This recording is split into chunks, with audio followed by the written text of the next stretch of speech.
तो चलिए आज हम लोग क्या करते हैं, केमिस्ट्री का लेक्चर नंबर 3 देखते हैं। इससे पहले हम लोग लेक्चर 2 देख लिए थे, ठीक है। तो बेहतर होगा मेरे दोस्त कि कॉपी पेन ले करके बैठिएगा और साथ में लिखते चलने का प्रयास करिएगा। लेक्चर नंबर 2 में हमने क्या बताया था, तो लेक्चर नंबर 2 में हमने बताया था कि कैसे जो है आपका क्वांटम नंबर निकालते हैं, उसके बारे में बता दिए थे कि क्वांटम नंबर 4 होता है, प्रिंसिपल क्वांटम नंबर होता है, उसके बाद में एजीमुथल क्वांटम नंबर होता है, मैग्नेटिक क्वांटम नंबर होता है और उसके बाद में स्पिन क्वांटम नंबर होता है, ठीक है। तो प्रिंसिपल क्वांटम नंबर से क्या मिलता है, ऑर्बिट मिलता है, ठीक है। उसके बाद में एनर्जी लेवल भी मिलता है। उसके बाद में हम लोग प्रिंसिपल क्वांटम नंबर के बाद एजीमुथल देखा था, एजीमुथल क्वांटम नंबर से क्या मिलता है, तो सब ऑर्बिट के बारे में पता चलता है। और उसके बाद में मैग्नेटिक क्वांटम नंबर से ऑर्बिटल पता चलती है और स्पिन क्वांटम नंबर से दिशा पता चलता है। तो यह सब बात कर लिए थे। आज जो है हम क्या कराएंगे, केमिकल बॉन्डिंग को कराएंगे, कैसे इलेक्ट्रॉन निकालते हैं, कैसे प्रोटॉन अर्थात एटॉमिक नंबर जो है वह कैसे निकालते हैं, आइसोटॉप्स क्या होता है, आइसोबार क्या होता है, यह सब के बारे में बताएंगे। ऑक्टेन रूल बताएंगे, रेडिकल क्या होता है, ठीक है। तो बेहतर होगा मेरे दोस्त की कॉपी पेन ले करके बैठिएगा और साथ में लिखते चलने का प्रयास करिएगा, क्योंकि कुछ देर की खामोशी फिर शोर आएगी। अभी पड़ोसी का वक्त है, हमारा दौर आएगी, ठीक है।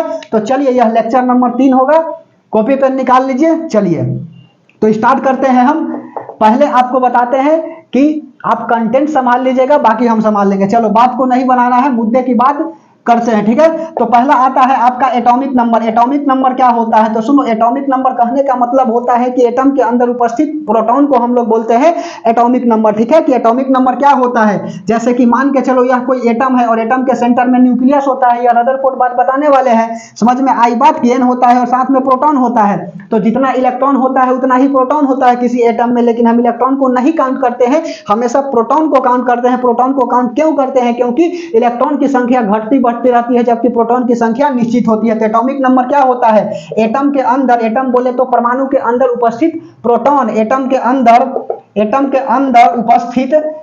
अंदर उपस्थित क्या होता है, उपस्थित प्रोटॉन को हम लोग बोलते हैं क्या, तो उपस्थित प्रोटॉन को हम लोग बोलते हैं एटॉमिक नंबर। इसको डिनोट किससे करते हैं, तो डिनोटेड जो है ना, दर्शाते हैं इसको जेड के द्वारा। जैसे कि एग्जांपल में समझ लीजिए कि सोडियम, यहाँ पर एटॉमिक नंबर 11 होता है। अर्थात कहने का अर्थ है ना कि जितना इलेक्ट्रॉन उतना ही प्रोटॉन, तो अर्थात इसमें प्रोटॉन की संख्या 11 है और इलेक्ट्रॉन की संख्या भी 11 है। तो सवाल पूछता है कि सर इलेक्ट्रॉन को क्यों नहीं हम काउंट करते हैं, तो इसलिए नहीं काउंट करते हैं कि इलेक्ट्रॉन की संख्या घटती बढ़ती रहती है जबकि प्रोटॉन की संख्या जो है ना वह निश्चित होती है, ठीक है। इसका खोजकर्ता कौन है जी, तो मोस्ले साहब है। खोजकर्ता लिखना है तो लिख लीजिए, खोजकर्ता जो है ना, करने वाले कौन है, तो मोस्ले, हेनरी मोस्ले। जो भी लिखना है लिखिए मोस्ले। समझ में आई बात। एटॉमिक नंबर को किससे डिनोट करते हैं, जेड से डिनोट करते हैं। उसके बाद में अगला आता है आपका आयन। आयन क्या होता है, किसी भी एटम के ऊपर प्लस और माइनस चार्ज को हम लोग बोलते हैं आयन। समझ में आ रही है बात। चार्ज एटम और ग्रुप ऑफ एटम को बोला जाता है आपका आयन, ठीक है। किसी भी एटम, ध्यान से समझते चलो, किसी भी एटम के ऊपर, किसी भी एटम के ऊपर उपस्थित plus and minus negative charge क्या कहलाता है, नेगेटिव चार्ज जो है ना वह आयन कहलाता है। समझ में आई बात। आयन को आयन ही लिखते हैं। जैसे कि सोडियम के ऊपर क्या होता है, प्लस चार्ज होता है, क्लोरीन के ऊपर माइनस चार्ज होता है। तो यही जो है ना क्या है, इसका आयन है। समझ में आ रही है बात। यही क्या है, आपका आयंस है। जैसे कि अब सुनो, आयंस में क्या क्या और हो जाएगा, जैसे कि सिल्वर के ऊपर देख लो प्लस है, तो यह क्या हो गया, इसका आयन हो गया। समझ में आई बात। उसके बाद में ऑक्सीजन के ऊपर देखो 2 यहाँ पर नेगेटिव चार्ज है, तो यह क्या कहलाएगा, यह जो है आपका आयन कहलाएगी। समझ में आ रही है। तो किसी भी एटम के ऊपर उपस्थित प्लस और माइनस चार्ज को क्या बोला जाता है, आयन बोला जाता है। उसके बाद में सुनो, इसके बाद हम लोग निकालते हैं आइसो इलेक्ट्रॉनिक। आइसो इलेक्ट्रॉनिक कहने का मतलब होता है कि सम इलेक्ट्रॉनिक कैसे निकालते हैं, तो अर्थात सम इलेक्ट्रॉनिक का मतलब होता है कि इलेक्ट्रॉन की संख्या जो बराबर होती है ना, उसी को आइसो इलेक्ट्रॉनिक बोला जाता है। जैसे सुनो, आइसो इलेक्ट्रॉनिक कहने का मतलब क्या होता है, इलेक्ट्रॉन की संख्या जिसमें बराबर हो, इलेक्ट्रॉन की संख्या जिसमें बराबर हो उसी को आइसो इलेक्ट्रॉनिक कहा जाता है। इलेक्ट्रॉन की संख्या बराबर हो उसी को क्या कहा जाता है, आइसो इलेक्ट्रॉनिक कहा जाता है। जैसे यहाँ सोडियम ले लो, मैग्नीशियम ले लो और उसके बाद में एल्युमिनियम ले लो, ठीक है। इसमें इलेक्ट्रॉन, प्रोटॉन और न्यूट्रॉन को, चलो न्यूट्रॉन अभी दिखाएंगे, अभी नहीं। सबसे पहले इलेक्ट्रॉन प्रोटॉन को हम लोग देखते हैं, ठीक है। तो यहाँ पर 11 एटॉमिक नंबर, इसका 12, इसका 13। तो यहाँ पर प्रोटॉन कितना हो जाएगा, 11 हो जाएगा। उसके बाद में यहाँ पर भी प्रोटॉन कितना होगा, 12 होगा। यहाँ पर प्रोटॉन होगा 13। इलेक्ट्रॉन कितना होगा, तो यहाँ पर इलेक्ट्रॉन जो है 11 वो होगा। उसके बाद में यहाँ पर इलेक्ट्रॉन कितना होगा 12 होगा, और यहाँ पर इलेक्ट्रॉन कितना होगा 13 होगा। लेकिन समझिएगा क्या कि सोडियम के ऊपर कैसा चार्ज होता है, तो सोडियम के ऊपर प्लस चार्ज होता है, प्लस आयन होता है। प्लस अर्थात दर्शा रहा है ना कि इसके पास एक आयन जो है ना वह ज्यादा है, ठीक है, एक आयन जो है सोडियम के पास क्या है ज्यादा है। तो अर्थात सोडियम क्या करेगा, अपना एक इलेक्ट्रॉन को त्याग कर देगा ना। सोडियम क्या करेगा, सोडियम जो है ना अपना एक इलेक्ट्रॉन को त्याग कर देगा, ठीक है, एक इलेक्ट्रॉन को त्याग कर देगा। तो सुनो, एक इलेक्ट्रॉन को त्याग कर देगा तो होगा क्या कि यहाँ पर यह क्या है, इसके पास 11 है, ठीक है, इसके पास 11 है, एक इलेक्ट्रॉन दे देगा तो अब कितना बचेगा, अब जो है ना इलेक्ट्रॉन 10 को बचेगा। समझ में कुछ आ रही है कैसे, जैसे सोडियम का एटॉमिक नंबर 11, वैलेंसी निकालो 281, अभी वैलेंसी बताना है, ठीक है, 281, आखिरी सेल में एक इलेक्ट्रॉन है। तो एक इलेक्ट्रॉन क्या कहता है कि हम जो है ना स्टेबल होना चाहते हैं। ऑक्टेन रूल कहता है ना कि कोई भी एटम जो है ना अपनी बाहरी कक्षा में 8 इलेक्ट्रॉन रखना चाहता है, ठीक है, तो इसके बाहरी कक्षा में जो है ना लास्ट सेल में एक इलेक्ट्रॉन है, तो एक इलेक्ट्रॉन को क्या करेगा, डोनेट कर देगा। तो यही एक इलेक्ट्रॉन को देखो दे दिया, तो पहले 11 था और दे दिया, तब 10 ना बचा। इस पर भी देखो मैग्नीशियम के लिए 12 mg, ठीक है, 12 क्या है, तो 12 जो है ना प्रोटॉन है, प्रोटॉन को ही एटॉमिक नंबर बोला जाता है। समझ में आ रही है, प्रोटॉन मतलब एटॉमिक नंबर। इसका थोड़ा सा वैलेंसी निकालो, 282, तो 2 8 10 और 2 12, यह भी क्या करेगा, लास्ट सेल में 8 इलेक्ट्रॉन रखेगा, लेकिन 2 इसके पास ज्यादा है, तो कहेगा कि हमारा 8 है ही, हम क्या करेंगे कि अपना 2 इलेक्ट्रॉन डोनेट कर देंगे, ठीक है, दे देते हैं। तो 2 इलेक्ट्रॉन यहाँ दे देगा, तो 12 वो है पहले से, और 2 दे देगा तो कितना बचेगा, तो इलेक्ट्रॉन इसमें 10 बचेगा। और इसी तरह इसके पास 3 आ जाएगी इलेक्ट्रॉन ज्यादा, अब 3 इलेक्ट्रॉन क्या करेगा, ज्यादा है तो दे देगा, तो अब इलेक्ट्रॉन कितना आ जाएगा, 10 आ जाएगा। तो देखो यहाँ भी इलेक्ट्रॉन 10, यहाँ भी इलेक्ट्रॉन 10, और यहाँ भी इलेक्ट्रॉन 10, ठीक है, इसी को बोला जाता है क्या, आइसो इलेक्ट्रॉनिक। समझ में आ रही है, नहीं समझ में आ रही है फिर भी हमारे पास ट्रिक है, अभी बना रहिएगा, ठीक है। चलिए इसको मिटा रहे, यहां से साफ करें थोड़ा सा। चलिए उसके बाद में आइसो इलेक्ट्रॉनिक के बाद अगला आता है आपका एटॉमिक मास। एटॉमिक मास मतलब होता है परमाणु द्रव्यमान, ठीक है, परमाणु द्रव्यमान कैसे निकालते हैं, एटॉमिक मास। एटॉमिक मास क्या होता है, एटॉमिक मास होता है ना परमाणु द्रव्यमान, और परमाणु द्रव्यमान निकाला कैसे जाता है, से ध्यान से सुनिएगा। एटॉमिक मास मतलब होता है परमाणु द्रव्यमान। परमाणु द्रव्यमान क्या होता है, तो परमाणु द्रव्यमान कहने का अर्थ है मेरे दोस्त कि जैसे यह एटम हो गया, एटम के सेंटर में N+P होता है, ठीक है, एटम का मैक्सिमम भाग खोखला होता है, 99.86% जो है ना वह एटम क्या है, तो एटम जो है ना 99.86%, यह बात बोले थे कि रे ऑफ लाइट सीधे पार कर गया था, रदरफोर्ड ने बोला था, अर्थात रे ऑफ लाइट सीधे पार कर गया। क्यों, क्योंकि एटम का मैक्सिमम भाग खोखला होता है। तो जो भी यहाँ पर मास निकालेंगे तो उसका सेंटर का लेकर के जोड़ देंगे, वही तो निकल जाएगा मास, अर्थात N+P को हम जोड़ देंगे, मास ऑफ न्यूट्रॉन और मास ऑफ प्रोटॉन को जोड़ देंगे, तो मास ऑफ क्या निकल जाएगा, एटॉमिक निकल जाएगा, ठीक है, मतलब मास ऑफ एटम निकल जाएगा। तो मास ऑफ एटम कहने का मतलब क्या होता है, इसको हम लोग ए से डिनोट करते हैं एटॉमिक मास को। तो एटॉमिक मास निकालने का तरीका हो गया ए, ठीक है, किसको जोड़ेंगे, तो हम लोग जोड़ेंगे प्रोटॉन को, जेड को जोड़ेंगे, और उसके बाद में न्यूट्रॉन को जोड़ेंगे, ठीक है। तो यह फार्मूला बन गया ना, जेड क्या है, तो जेड जो है ना एटॉमिक नंबर है, और यह जो है न्यूट्रॉन भी क्या है, एटॉमिक नंबर है। समझ में आ रही है बात। तो एटॉमिक मास कैसे निकालेंगे, तो प्रोटॉन को जोड़ दो और न्यूट्रॉन को जोड़ दो, वही क्या हो जाएगा, एटॉमिक मास हो जाएगा। समझ में आ रही है, एटॉमिक नंबर, और यह हो जाएगा, यह एटॉमिक नंबर, और यह हो जाएगा आपका न्यूट्रॉन। समझ में आई बात। तो एटॉमिक मास कैसे निकल गया, Z+N, ठीक है। अब N निकालना है तो कैसे करेंगे, N बराबर यह प्लस जेड है, इक्वल टू के बाहर आएगा तो -Z हो जाएगा। इसी को दर्शाते कैसे है, सुनो, दर्शाने के लिए जैसे यहाँ पर X कोई एलिमेंट हो गया, ठीक है, या एटम बोलो, X क्या हो गया, एटम हो गया। यहाँ पर Z जो है ना, Z क्या हो गया, इसका एटॉमिक नंबर हो गया। एटॉमिक नंबर बोले तो नंबर ऑफ प्रोटॉन को क्या बोला जाता है, नंबर ऑफ प्रोटॉन को बोला जाता है एटॉमिक नंबर। उसके बाद में यहाँ पर A हो गया, A का मतलब क्या हो गया, एटॉमिक मास हो गया। किताब में ऐसा लिखा होता है जी, एटॉमिक मास हो गया। एटॉमिक मास कहने का मतलब क्या होता है, number of proton plus number of neutron, अर्थात नंबर ऑफ न्यूट्रॉन और प्रोटॉन जोड़ देंगे तो क्या निकल जाएगा, एटॉमिक मास निकल जाएगा। अब सुनो, इसी में हम बताते हैं कि प्रोटॉन हो गया आपका 11 गो, इलेक्ट्रॉन हो गया 10 गो, ठीक है। अब यहाँ पर न्यूट्रॉन निकालना है, तो न्यूट्रॉन कैसे निकालिएगा, तो सुनो, न्यूट्रॉन निकालने का तरीका, यहाँ पर 12 मैग्नीशियम हो गया, एल्युमिनियम का क्या होता है, 13 एटॉमिक नंबर होता है। एटॉमिक नंबर याद करना पड़ेगा। समझ में आई बात। एटॉमिक नंबर क्या होता है, नंबर ऑफ प्रोटॉन को एटॉमिक नंबर बोलते हैं। तो सुनो, यहाँ पर प्रोटॉन कितना हो जाएगा, प्रोटॉन मतलब होता है एटॉमिक नंबर, ठीक है। तो प्रोटॉन 12 हो जाएगा, इलेक्ट्रॉन कितना हो जाएगा, तो 12 है, तो 2 इलेक्ट्रॉन ज्यादा है इसके पास, ठीक है। आखिरी सेल में यह 8 इलेक्ट्रॉन रख करके स्टेबल रहना चाहता है। ऑक्टेन रूल यह कहता है कि कोई भी एटम को उठा लो, वह क्या करता है, अपने बाहरी कक्षा में 8 इलेक्ट्रॉन रखना चाहता है, और 8 इलेक्ट्रॉन रख करके क्या करेगा, वह बैलेंस होना चाहेगा, अर्थात स्टेबल होना चाहेगा, ठीक है। तो मैग्नीशियम अपना 2 इलेक्ट्रॉन डोनेट कर देगा, 2 इलेक्ट्रॉन को क्या कर देगा, लूज कर देगा। तो 2 इलेक्ट्रॉन को लूज कर देगा तो पहले 12 number of electron and number of proton are present in equal amount in the atom, ठीक है। एटम ऑफ सेंटर मतलब क्या कि एटम के सेंटर में जितना आपका प्रोटॉन है वही इलेक्ट्रॉन उतना ही बाहर क्या करता है, चक्कर लगाते रहता है। यह बात बोलने वाले कौन थे, तो यह बात बोलने वाले मोस्ले साहब है, ना कि रदरफोर्ड, ठीक है। तो सुनो, अब यह क्या करेगा, 12 जो है ना 12 प्रोटॉन है और 12 इलेक्ट्रॉन है, तो 2 इलेक्ट्रॉन ज्यादा है, यह क्या करेगा, डोनेट कर देगा। तो यहाँ पर इलेक्ट्रॉन 10 बच गया, ठीक है। अब यहाँ पर न्यूट्रॉन कैसे निकालेंगे, तो न्यूट्रॉन निकालने का तरीका है कि 12 मैग्नीशियम है, तो मैग्नीशियम का एटॉमिक मास कितना होता है, 24। यहाँ से 24 में से क्या करेंगे, 12 को घटा देंगे, 24 माइनस 12 12 हो गया।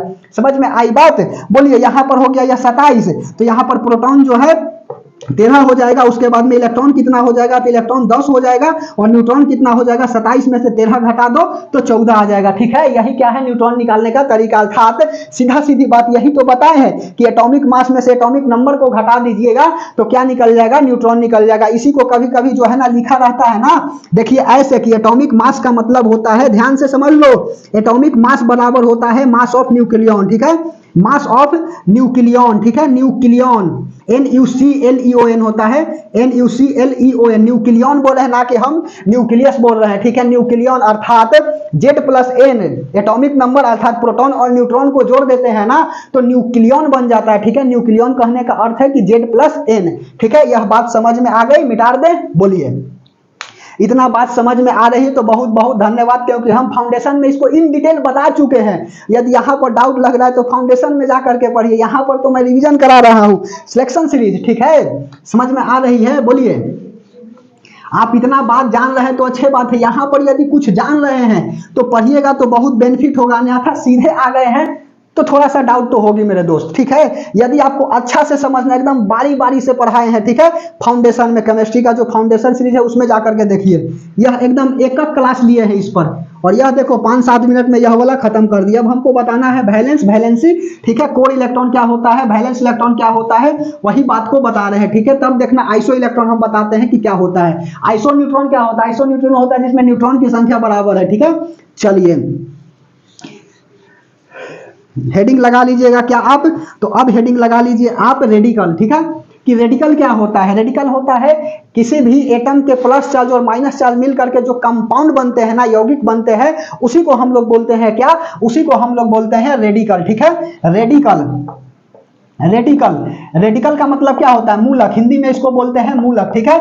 रेडिकल क्या होता है, समय इस पर व्यतीत नहीं करना है जी, क्योंकि हमको केमिकल बॉन्डिंग भी पढ़ाना है, अभी एक क्लास है उसमें लेना, ठीक है। सुनो, रेडिकल क्या होता है, किसी भी एटम के ऊपर प्लस और माइनस चार्ज से जो यौगिक बनते हैं, plus positive charge and negative charge से जो कंपाउंड बनते हैं। कंपाउंड बोले तो यौगिक 2 या 2 से अधिक हम लोग क्या करते हैं, एटम को मिलाते हैं किसी फिक्स रेशियो में, और उससे जो बनता है उसी को कंपाउंड बोला जाता है। बात समझ में आ रही है।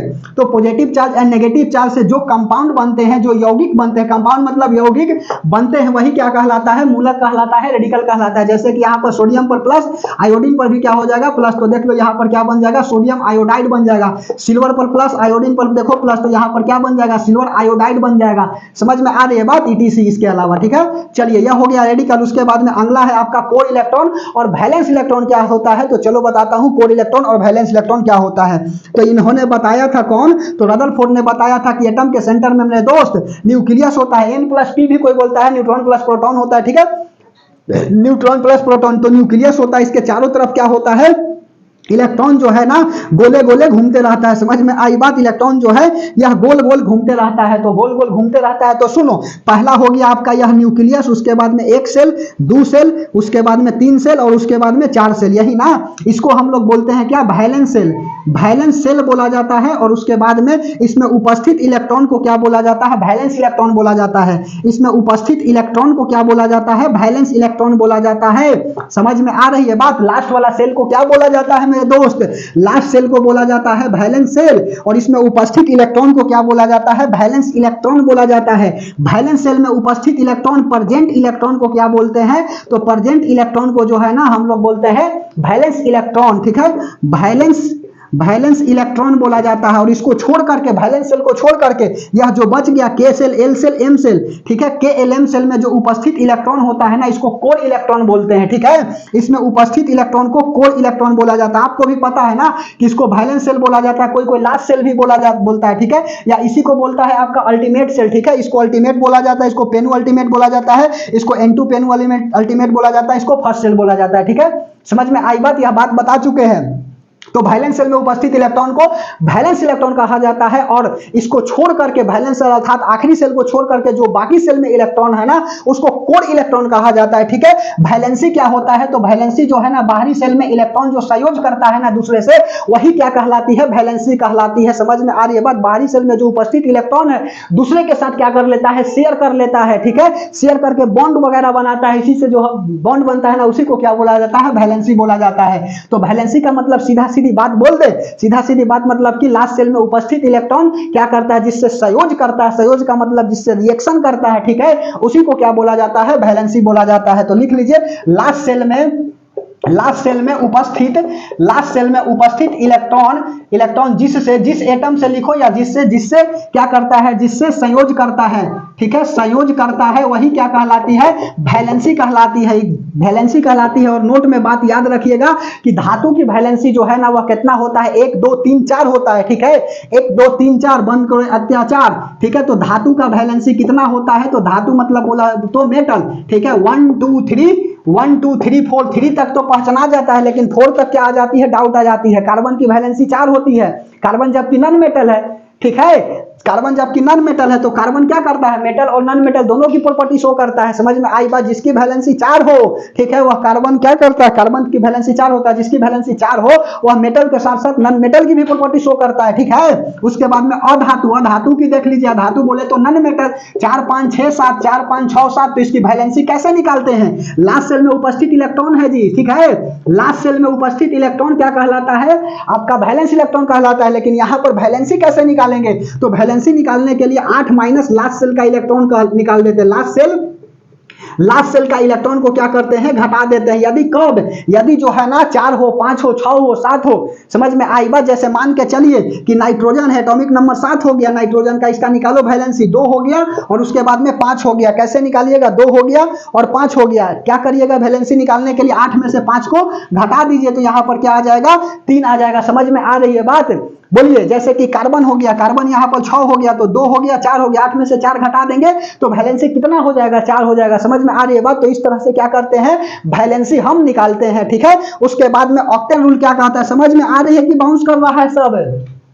बोलिए, लास्ट सेल में उपस्थित इलेक्ट्रॉन जिससे संयोज करता है वही वैलेंसी कहलाती है, ठीक है। और वैलेंस इलेक्ट्रॉन क्या होता है? लास्ट सेल में उपस्थित इलेक्ट्रॉन, वैलेंस इलेक्ट्रॉन जिससे संयोज कर लिया, वैलेंसी, ठीक है। जैसे कि यहां पर देखो ना, सोडियम हो गया, और उसके बाद में देखो, सोडियम के ऊपर प्लस चार्ज, क्लोरीन के ऊपर माइनस चार्ज, दोनों में एक दूसरे से बहुत अच्छा प्रेम है जी। सोडियम कहेगा कि एक इलेक्ट्रॉन तू दे दो, और एक इलेक्ट्रॉन ले लेते हैं, ठीक है, न्यूट्रल हो जाएंगे। तो यहाँ पर सोडियम और क्लोरीन, क्योंकि सोडियम को एक देना है, ठीक है, इसके पास ज्यादा है, क्लोरीन को एक लेना है, ठीक है। सोडियम अपना एक इलेक्ट्रॉन देगा, क्लोरीन सीधे लेकर के क्या हो जाएगा? यह अस्टेबल हो जाएगा, ठीक है। तो यहाँ पर बना देगा सोडियम क्लोराइड, ठीक है, नमक बना देगा। समझ में आ रही है बात? खाने वाला नमक हो गया जी, नमक, सॉल्ट, ठीक है। अब सुनो, ऑक्टेन रूल क्या कहता है? तो ऑक्टेन रूल कहता है ना, यहाँ पर ऑक्टेन रूल ध्यान से समझते चलो। ऑक्टेन रूल क्या कहता है? तो ऑक्टेन रूल कहता है कि कोई भी एटम जो है ना, अपने लास्ट सेल में 8 इलेक्ट्रॉन रखना चाहता है, और 8 इलेक्ट्रॉन रख करके क्या करेगा? स्टेबल होना चाहेगा, ठीक है। इसी को बोला जाता है ऑक्टेन रूल। कोई भी इलेक्ट्रॉन को, कोई भी एटम को ले लो, ठीक है, कोई भी जो है ना,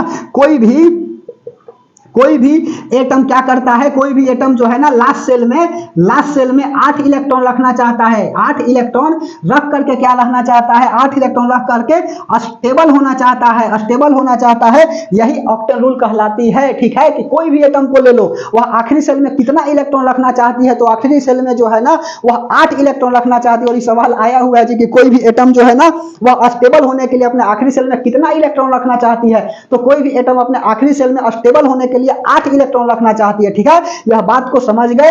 क्लियरली बोलो, मिटा दे। अब हम लोग आते हैं किस पर? केमिकल बॉन्डिंग के ऊपर। तो हेडिंग लगा लीजिएगा मेरे दोस्त, केमिकल बॉन्डिंग, ठीक है। तो 1 मिनट बना रहिएगा, देख लेते हैं ठीक ठाक आ रही है कि नहीं।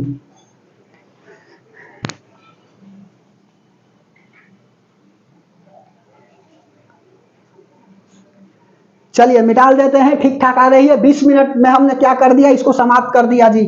अपने आप में चैलेंज होता है, बेहतर होगा कि कॉपी पेन ले करके बैठिएगा, और यह सीरीज सबको फायदा करेगा जी। जो पढ़ करके थोड़ा सा आया है ना, उसको बहुत फायदा करेगी। यह बात को लिख लीजिए, और यदि बात यह सब जान रहे हैं तो बहुत बहुत धन्यवाद, आपकी तैयारी बहुत अच्छी चल रही है। बात खत्म, ठीक है। चलिए उसके बाद में अब हेडिंग लगा लीजिए केमिकल बॉन्डिंग। अच्छा टॉपिक है केमिकल बॉन्डिंग। मोलालिटी और मोलालिटी, यह सब भी मोल कंसेप्ट भी बताना है, जब गैडोज नंबर वगैरह स्वाट ने क्या बोला था, ठीक है। इसीलिए ध्यान से समझते चलिए, आप कंटेंट संभाल लीजिए, बाकी हम संभाल लेंगे, ठीक है। चलिए अब हेडिंग लगाइएगा क्या, तो हेडिंग लगाइएगा केमिकल बॉन्डिंग, ठीक है। केमिकल बॉन्डिंग क्या होता है, यह कितने तरह के होता है, तो देखना केमिकल बॉन्डिंग कैसे बताते हैं, यह नया टॉपिक है, ठीक है। और बच्चा कंफ्यूजन में पड़ा है कि एटॉमिक नंबर, एटॉमिक मास, ये सब कैसे निकालते हैं, आइसो इलेक्ट्रॉन क्या होता है, ठीक है। चलिए केमिकल बॉन्डिंग, तो हेडिंग लगा लीजिए केमिकल बॉन्डिंग। अच्छा है टॉपिक केमिकल बॉन्डिंग, रासायनिक बंधन, ठीक है। रासायनिक बंधन, एक बंधन आप अपने से किए होंगे और एक बंधन जो है ना बाबूजी कर देंगे, ठीक है। समझ में आ रही है बात। उसी तरह से देखना कैसे जो है ना यहाँ पर एलिमेंट एक दूसरे से बंधन बनाते हैं, ठीक है। केमिकल बॉन्डिंग, ठीक है। केमिकल बॉन्डिंग, केमिकल बॉन्डिंग मतलब हिंदी लिखना है जी, रासायनिक बंधन, ठीक है। रासायनिक बंधन जो है ना कैसे निकालेंगे, तो सुनो। रासायनिक बंधन जो है ना, अब सुनो कि क्या क्या होता है, जितना आपको अच्छा से बताएंगे आप ध्यान से सुनते चलिएगा। आपको अभी जस्ट बताया कि ऑक्टेन रूल क्या कहता है, तो ऑक्टेन रूल कहता है ना कि जितना भी एटम है, कोई भी एटम को ले लीजिए, अपने आखिरी सेल में 8 इलेक्ट्रॉन रख करके क्या करना चाहता है, स्टेबल होना चाहता है। जैसे कि आप देख लीजिए नोबेल गैसेस को, ठीक है। 18 ग्रुप ऑफ एलिमेंट को हम लोग क्या बोलते हैं, तो 18 ग्रुप ऑफ एलिमेंट को बोला जाता है नोबेल गैसेस, ठीक है। नोबेल गैसेस बोला जाता है, इसको निष्क्रिय गैस भी बोला जाता है जी। नोबेल गैसेस बोले तो निष्क्रिय गैसेस, ठीक है, निष्क्रिय गैस। और कौन कौन होता है, तो कोड याद है, हीना, नैना और करीना, ऐसे रहना, ठीक है।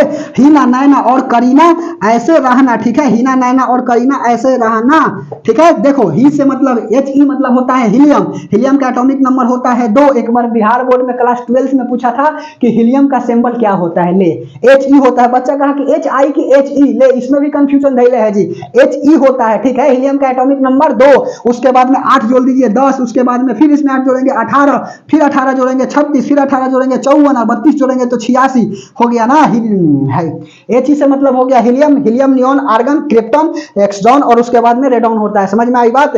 तो सुनो यहाँ पर पूछा जाता है ना कि आवारा एलिमेंट किसे बोला जाता है, तो आवारा जो है ना, आवारा जो है ना बोला जाता है हाइड्रोजन को, ठीक है। आवारा हाइड्रोजन को, इसकी वैलेंसी कितना होता है, तो आखिरी सेल में इसका 8 इलेक्ट्रॉन है मेरे दोस्त, तो 8 इलेक्ट्रॉन है तो 8 में से 8 घटाइबो तो कितना आएगा, 0, ठीक है। इसकी वैलेंसी कितना होती है, तो इसकी वैलेंसी 0 होती है। तो अभी हमने क्या बोला, अभी हमने बोला ना कि वैलेंसी का मतलब क्या होता है, आखिरी सेल में जो इलेक्ट्रॉन है वह वैलेंस इलेक्ट्रॉन कहलाता है, और वही इलेक्ट्रॉन क्या कहलाता है, दूसरे से संयोज करके क्या करता है, कोई कंपाउंड बना देता है, वही तो वैलेंसी कहलाती है, ठीक है। तो इसका वैलेंसी 0 है तो करेगा केकरा के साथ, 0 है तो ना शेयर करेगा ना डोनेट करेगा, अर्थात यह जो है ना रिएक्शन नहीं करेगा किसी के साथ, लेकिन एगो कर जाएगा, ठीक है। एगो जो है ना एक्सॉन जो है ना चक्कर पकड़ करता है, ठीक है। यह जो है ना किसी स्थिति में एक्सेप्शन में लिख लेना कि विशेष परिस्थिति में क्या होता है, तो विशेष परिस्थिति में एक्सॉन जो है ना वह रिएक्शन कर सकता है। क्या नोबेल गैसेस रिएक्शन करते हैं, नहीं, लेकिन विशेष परिस्थिति में एक्सॉन जो है ना वह कर लेता है, ठीक है, कर लेता है, जबकि इसकी वैलेंसी 0 है। वही तो बात हमने बोला है कि वैलेंसी वही रहेगा तो क्या करेगा, या तो डोनेट कर देगा, नहीं तो गेन कर लेगा, और गेन करके क्या करेगा, अपना बना लेगा, कंपाउंड बना लेगा, ठीक है। 2 या 2 से अधिक एलिमेंट को हम लोग मिलाते हैं किसी फिक्स रेशियो में, किसी निश्चित अनुपात में, और बनने वाला जो है ना कंपाउंड, बनने वाला यौगिक क्या कहलाता है, बनने वाला जो भी हो नया प्रोडक्ट वही तो यौगिक कहलाता है, कंपाउंड कहलाता है। मिटा दे। आवारा एलिमेंट हाइड्रोजन को बोला जाता है। हाइड्रोजन का एक बार डिस्कवर पूछा था कि डिस्कवर जो है ना वह किसने किया था, ले एक बार स्थानिक संभारिक छूट गया, बताता हूं, ठीक है। हाइड्रोजन का डिस्कवर किसने किया था, तो केवेंडिश नामक साइंटिस्ट थे, ठीक है। केवेंडिश ने क्या किया था, तो केवेंडिश ने हाइड्रोजन का डिस्कवर किया था, लिख लो, छूट गया है केमिकल बॉन्डिंग से पहले, ठीक है। केवेंडिश। आइसोबर क्या होता है, आइसोटॉप्स क्या होता है, यह छूट गया 2 टॉपिक, ठीक है। तो आइसोटॉप्स क्या होता है, आइसोटॉप्स, आइसोटॉप्स का मतलब होता है समस्थानिक, ठीक है, समस्थानिक, और एक होता है समभारिक। आइसोटॉप्स का मतलब क्या होता है, समस्थानिक, जिसकी एटॉमिक नंबर जो है ना वह सेम है और एटॉमिक मास अलग है, ठीक है। एटॉमिक नंबर बोले तो परमाणु संख्या, एटॉमिक नंबर क्या हो, सेम, एटॉमिक नंबर बराबर, और एटॉमिक मास जो है ना, एटॉमिक मास वह क्या हो जाए, डिफरेंट हो जाए, उसी को बोला जाता है क्या, तो आइसोटॉप्स बोला जाता है। एग्जांपल में लिखिएगा, एग्जांपल में हाइड्रोजन को ही उठाओ ना, हाइड्रोजन का 1 1 1, ठीक है। यहां पर 1 2 3 4 4 1 2 3। समझ में आ रही है बात? तो एक एटॉमिक नंबर देख लो, एक एटॉमिक नंबर, एक atomic number, atomic number, atomic number, atomic number, यह सब क्या है तो इक्वल है, अर्थात नंबर ऑफ प्रोटॉन क्या है बराबर है, और number of neutron plus proton क्या है तो यह अनइक्वल है, अर्थात एटॉमिक मास जो है ना इसका 1 है 2 है 3 है, यही क्या कहलाता है आइसोटॉप्स कहलाता है। इसको हम लोग बोलते हैं प्रोटियम, ठीक है, प्रोटियम बोला जाता है, इसको ड्यूटेरियम बोला जाता है, ड्यूटेरियम बोला जाता है, ड्यूटेरियम बोला जाता है, और इसको ट्राइटेनियम बोला जाता है, ट्राइटेनियम, ठीक है। समझ में आई बात? हाइड्रोजन का डिस्कवर पूछता है जी, कैवेंडिश दिल्ली पुलिस में पूछा हुआ सवाल है, ठीक है, कि हाइड्रोजन का डिस्कवर किसने किया है, तो हाइड्रोजन का डिस्कवर जो है ना वह कैवेंडिश नामक साइंटिस्ट है जिन्होंने हाइड्रोजन का डिस्कवर किया था। हाइड्रोजन के कितने आइसोटॉप्स होते हैं, तो 3 आइसोटॉप्स होते हैं, प्रोटियम, ड्यूटेरियम और ट्राइटेनियम होता है। सबसे ज्यादा आइसोटॉप्स किसका होता है, तो पोलोनियम का होता है। नोट में बात लिख लीजिएगा, ठीक है, यह बहुत छूट गई है, लिख लीजिए, आइसोटॉप्स में सबसे ज्यादा आइसोटॉप्स किसका होता है, पोलोनियम का होता है। इसमें उपस्थित जो है ना न्यूट्रॉन के कारण क्या हो जाता है, तो न्यूट्रॉन के कारण क्या हो जाते हैं, इसके नंबर ऑफ प्रोटॉन जो है सेम हो जाता है, जबकि number of neutron plus proton जो है ना वह अलग हो जाते हैं, ठीक है। चलिए, तो नोट में क्या लिख लीजिएगा, पोलेनियम, पोलेनियम, पोलेनियम का एटॉमिक, पोलेनियम का कितने आइसोटॉप्स होता है, 27 होता है। पोलेनियम बोले तो पीओ, इसका जो है ना सबसे ज्यादा आइसोटॉप्स, सबसे ज्यादा आइसोटॉप्स किसका, तो सबसे ज्यादा आइसोटॉप्स जो है ना समस्थानिक वह होता है पोलोनियम का। कितना होता है, तो 27 गो होता है। समझ में आई बात? पोलोनियम के कितने आइसोटॉप्स होते हैं, तो 27 गो होते हैं। उसके बाद में अगला और लिख लीजिएगा, नोट में बात यहाँ डाल के उधर जगह नहीं है। पहला लिख लो कि कार्बन 14 का प्रयोग जो है ना आइसोटॉप्स में, कार्बन 14 का प्रयोग कहां पर किया जाता है, जीवाश्म की आयु जानने के लिए C14 का प्रयोग किया जाता है। पूछता है सवाल जी, C14 का प्रयोग कहां पर किया जाता है, जीवाश्म की आयु जानने के लिए, जीवाश्म की आयु, जीवाश्म की आयु ज्ञात करने का, आयु मतलब एज, ठीक है, जीवाश्म की आयु ज्ञात करने के लिए किससे हम लोग प्रयोग करते हैं, तो कार्बन 14 का प्रयोग करते हैं। दूसरा, उसके बाद में यूरेनियम, ठीक है, यूरेनियम, यूरेनियम कितना, तो यूरेनियम 292, 192, वेरी सॉरी, ठीक है, यूरेनियम जो है ना, यूरेनियम 92 हो गया यहाँ पर, और 235 यह ना होता है, 235 यूरेनियम 92 का प्रयोग कहां पर किया जाता है, चट्टान की आयु जानने के लिए, चट्टान की एज, ठीक है, चट्टान की एज, चट्टान बोले तो रॉक्स की एज किससे हम लोग निकालते हैं, एज ऑफ रॉक्स, तो यूरेनियम 92 का प्रयोग करके हम लोग निकालते हैं चट्टान की एज, ठीक है। चट्टान की आयु किससे निकालते हैं, तो चट्टान की आयु जो है ना वह निकाला जाता है आपका यूरेनियम 235 से। और क्या लिखिएगा यहाँ पर, तीसरा लिख लो, क्या लिखिएगा, तो आयोडीन 131, ठीक है। पूछता है जी एटॉमिक नंबर के साथ, एटॉमिक नंबर बोल रहे हैं यहाँ पर जो है ना कौन है, 131, 32 यह सब पूछता है। जैसे कार्बन में कौन, तो कार्बन 14, ठीक है। तो आयोडीन जो है ना 131 का प्रयोग कहां पर किया जाता है, तो घेंघा रोग के लिए, ग्वाइटर, ठीक है, घेंघा रोग, घेंघा रोग, घेंघा रोग, थायराइड ग्लैंड में बनने वाले थायरॉक्सिन हार्मोन में कमी आ जाती है, जिसके लिए क्या होता है, जिसके चलते होता है आपका क्या, ग्वाइटर होता है। ग्वाइटर क्यों होता है, तो थायराइड ग्लैंड में बनने वाली थायरॉक्सिन हार्मोन में कमी आ जाती है, जिसके चलते घेंघा रोग होता है, ठीक है। तो बोलो घेंघा रोग, या इसी में आपका ब्लड कैंसर, ठीक है, रक्त कैंसर में भी इसका प्रयोग किया जाता है। रक्त कैंसर का प्रयोग, रक्त कैंसर में क्या होता है, तो रक्त कैंसर में जो है ना WBC की संख्या जो है ना वह क्या हो जाता है, बनना बंद हो जाता है, ठीक है। यदि शरीर में WBC, व्हाइट ब्लड कार्बोसेल्स, ठीक है, इसको हम लोग क्या बोलते हैं, बॉडी सोल्डर बोला जाता है, ठीक है, बॉडी सोल्डर बोला जाता है, अर्थात सैनिक बोला जाता है। वीर सिपाही हमारे शरीर का होता है कौन, तो WBC होता है। रोगाणुओं से क्या करता है, रोग को भक्षण करके हम लोग को स्वस्थ करता है। और यदि हमारे शरीर में क्या हो जाएगा, WBC बनना बंद हो जाएगा, तो हम लोग किस रोग से ग्रसित हो जाएंगे, तो एनीमिया रोग से ग्रसित हो जाएंगे। एनीमिया बोले तो ब्लड कैंसर से ग्रसित हो जाएंगे, ठीक है। और यही ब्लड कैंसर में क्या होता है, आयोडीन 131 का प्रयोग किया जाता है, तथा साथ साथ घेंघा रोग, ग्वाइटर में भी प्रयोग किया जाता है, ठीक है। उसके बाद में और लिखना आयरन 32, ठीक है, एनीमिया आयरन 32, ठीक है। अच्छा देखो यहाँ पर रक्त कैंसर को हम लोग एनीमिया बोल दिए, गलत हो गया, ठीक है, ल्यूकीमिया बोला जाता है, वेरी सॉरी, ठीक है। WBC बंद हो जाएगा तो ल्यूकीमिया हो जाएगा, ल्यूकीमिया बोले तो ब्लड कैंसर। समझ में आई बात, वेरी सॉरी होती है, ठीक है। आयरन 32, आयरन 32 का प्रयोग किसमें किया जाता है, एनीमिया में किया जाता है,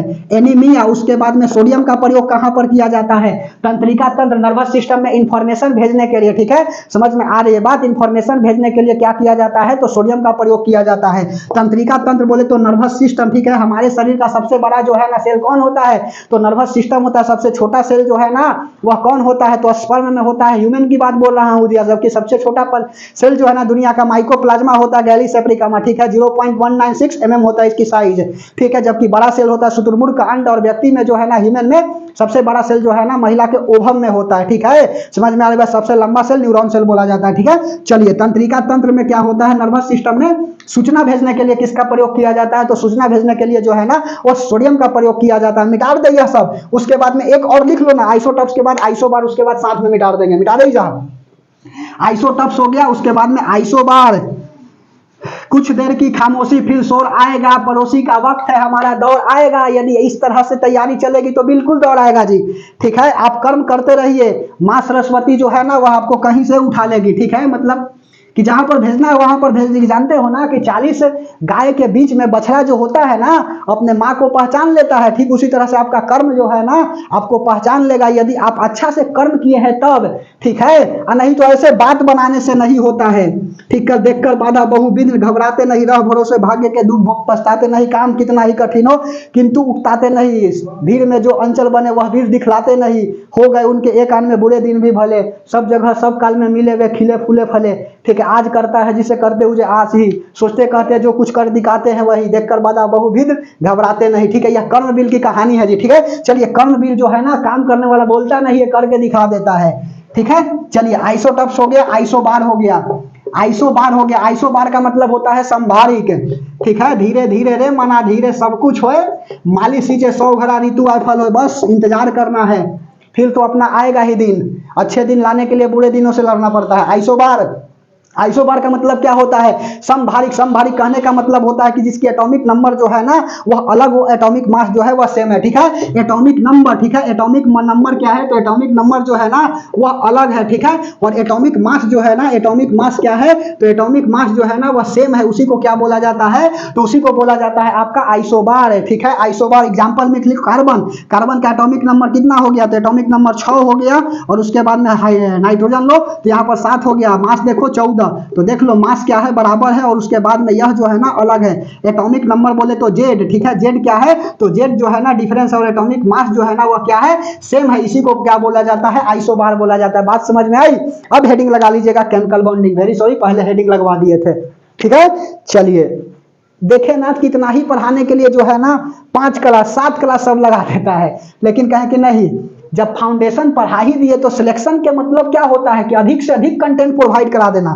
ठीक है, मिटा दें। चलिए अभी फाउंडेशन में पूरा केमिस्ट्री खत्म भी नहीं किए हैं जी, अब जा करके फाउंडेशन में भी देखिएगा तो लगेगा ना कि टारगेट ही पढ़ रहे हैं। थोड़ा थोड़ा मुझे नहीं पढ़ाने आता, अच्छा से पढ़िए।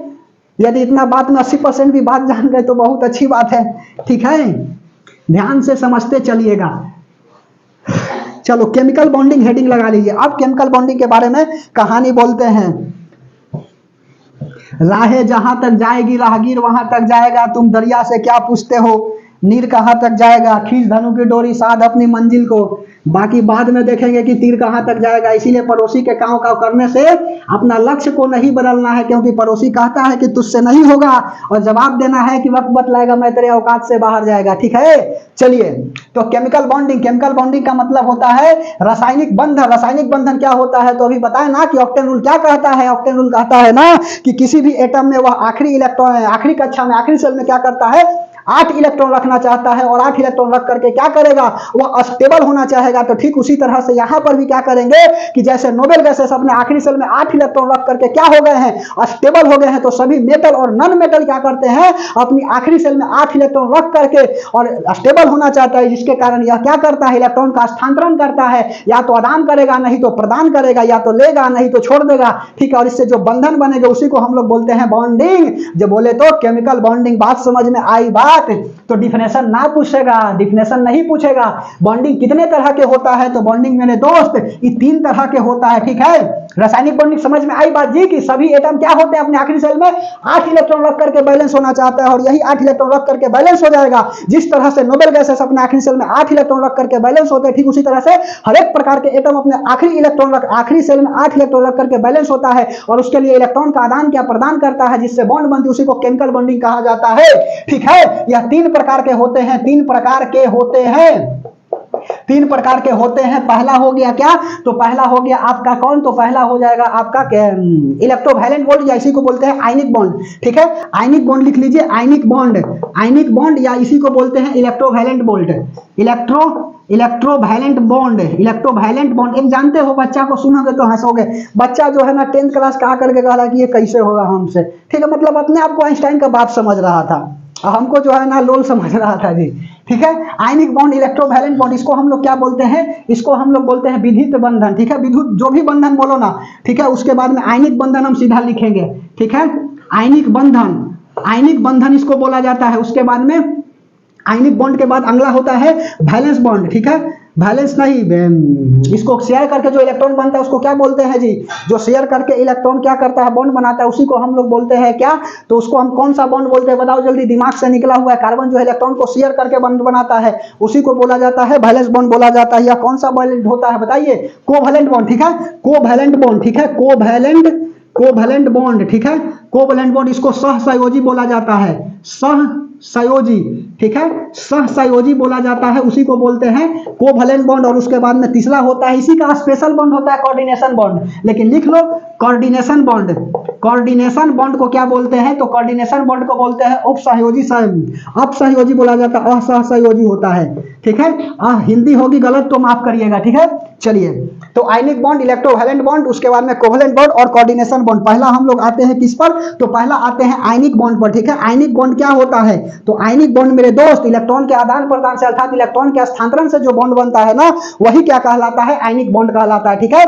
आयनिक बॉन्ड कहलाता है इलेक्ट्रॉन के आदान प्रदान से इलेक्ट्रॉन के स्थानांतरण, ठीक है, स्थानांतरण से क्या होता है, स्थानांतरण से इलेक्ट्रॉन के स्थानांतरण से जो बॉन्ड बनता है, इलेक्ट्रॉन के स्थानांतरण से जो बॉन्ड बनता है, ठीक है, जो बंधन बनता है, जो बॉन्ड बनता है वही क्या कहलाता है, तो वही जो है ना आपका आयनिक बॉन्ड कहलाता है। यह हमेशा किसमें बनता है, तो धातु एवं अधातु, मेटल एवं नॉन मेटल, ठीक है, मेटल एवं नॉन मेटल बोले तो अधातु के बीच में बनता है। या किसके बीच में बनता है, तो धातु और अधातु के बीच में बनता है इलेक्ट्रॉन के स्थानांतरण से बनने वाला बॉन्ड, तो वह हो गया आपका आयनिक बॉन्ड, ठीक है।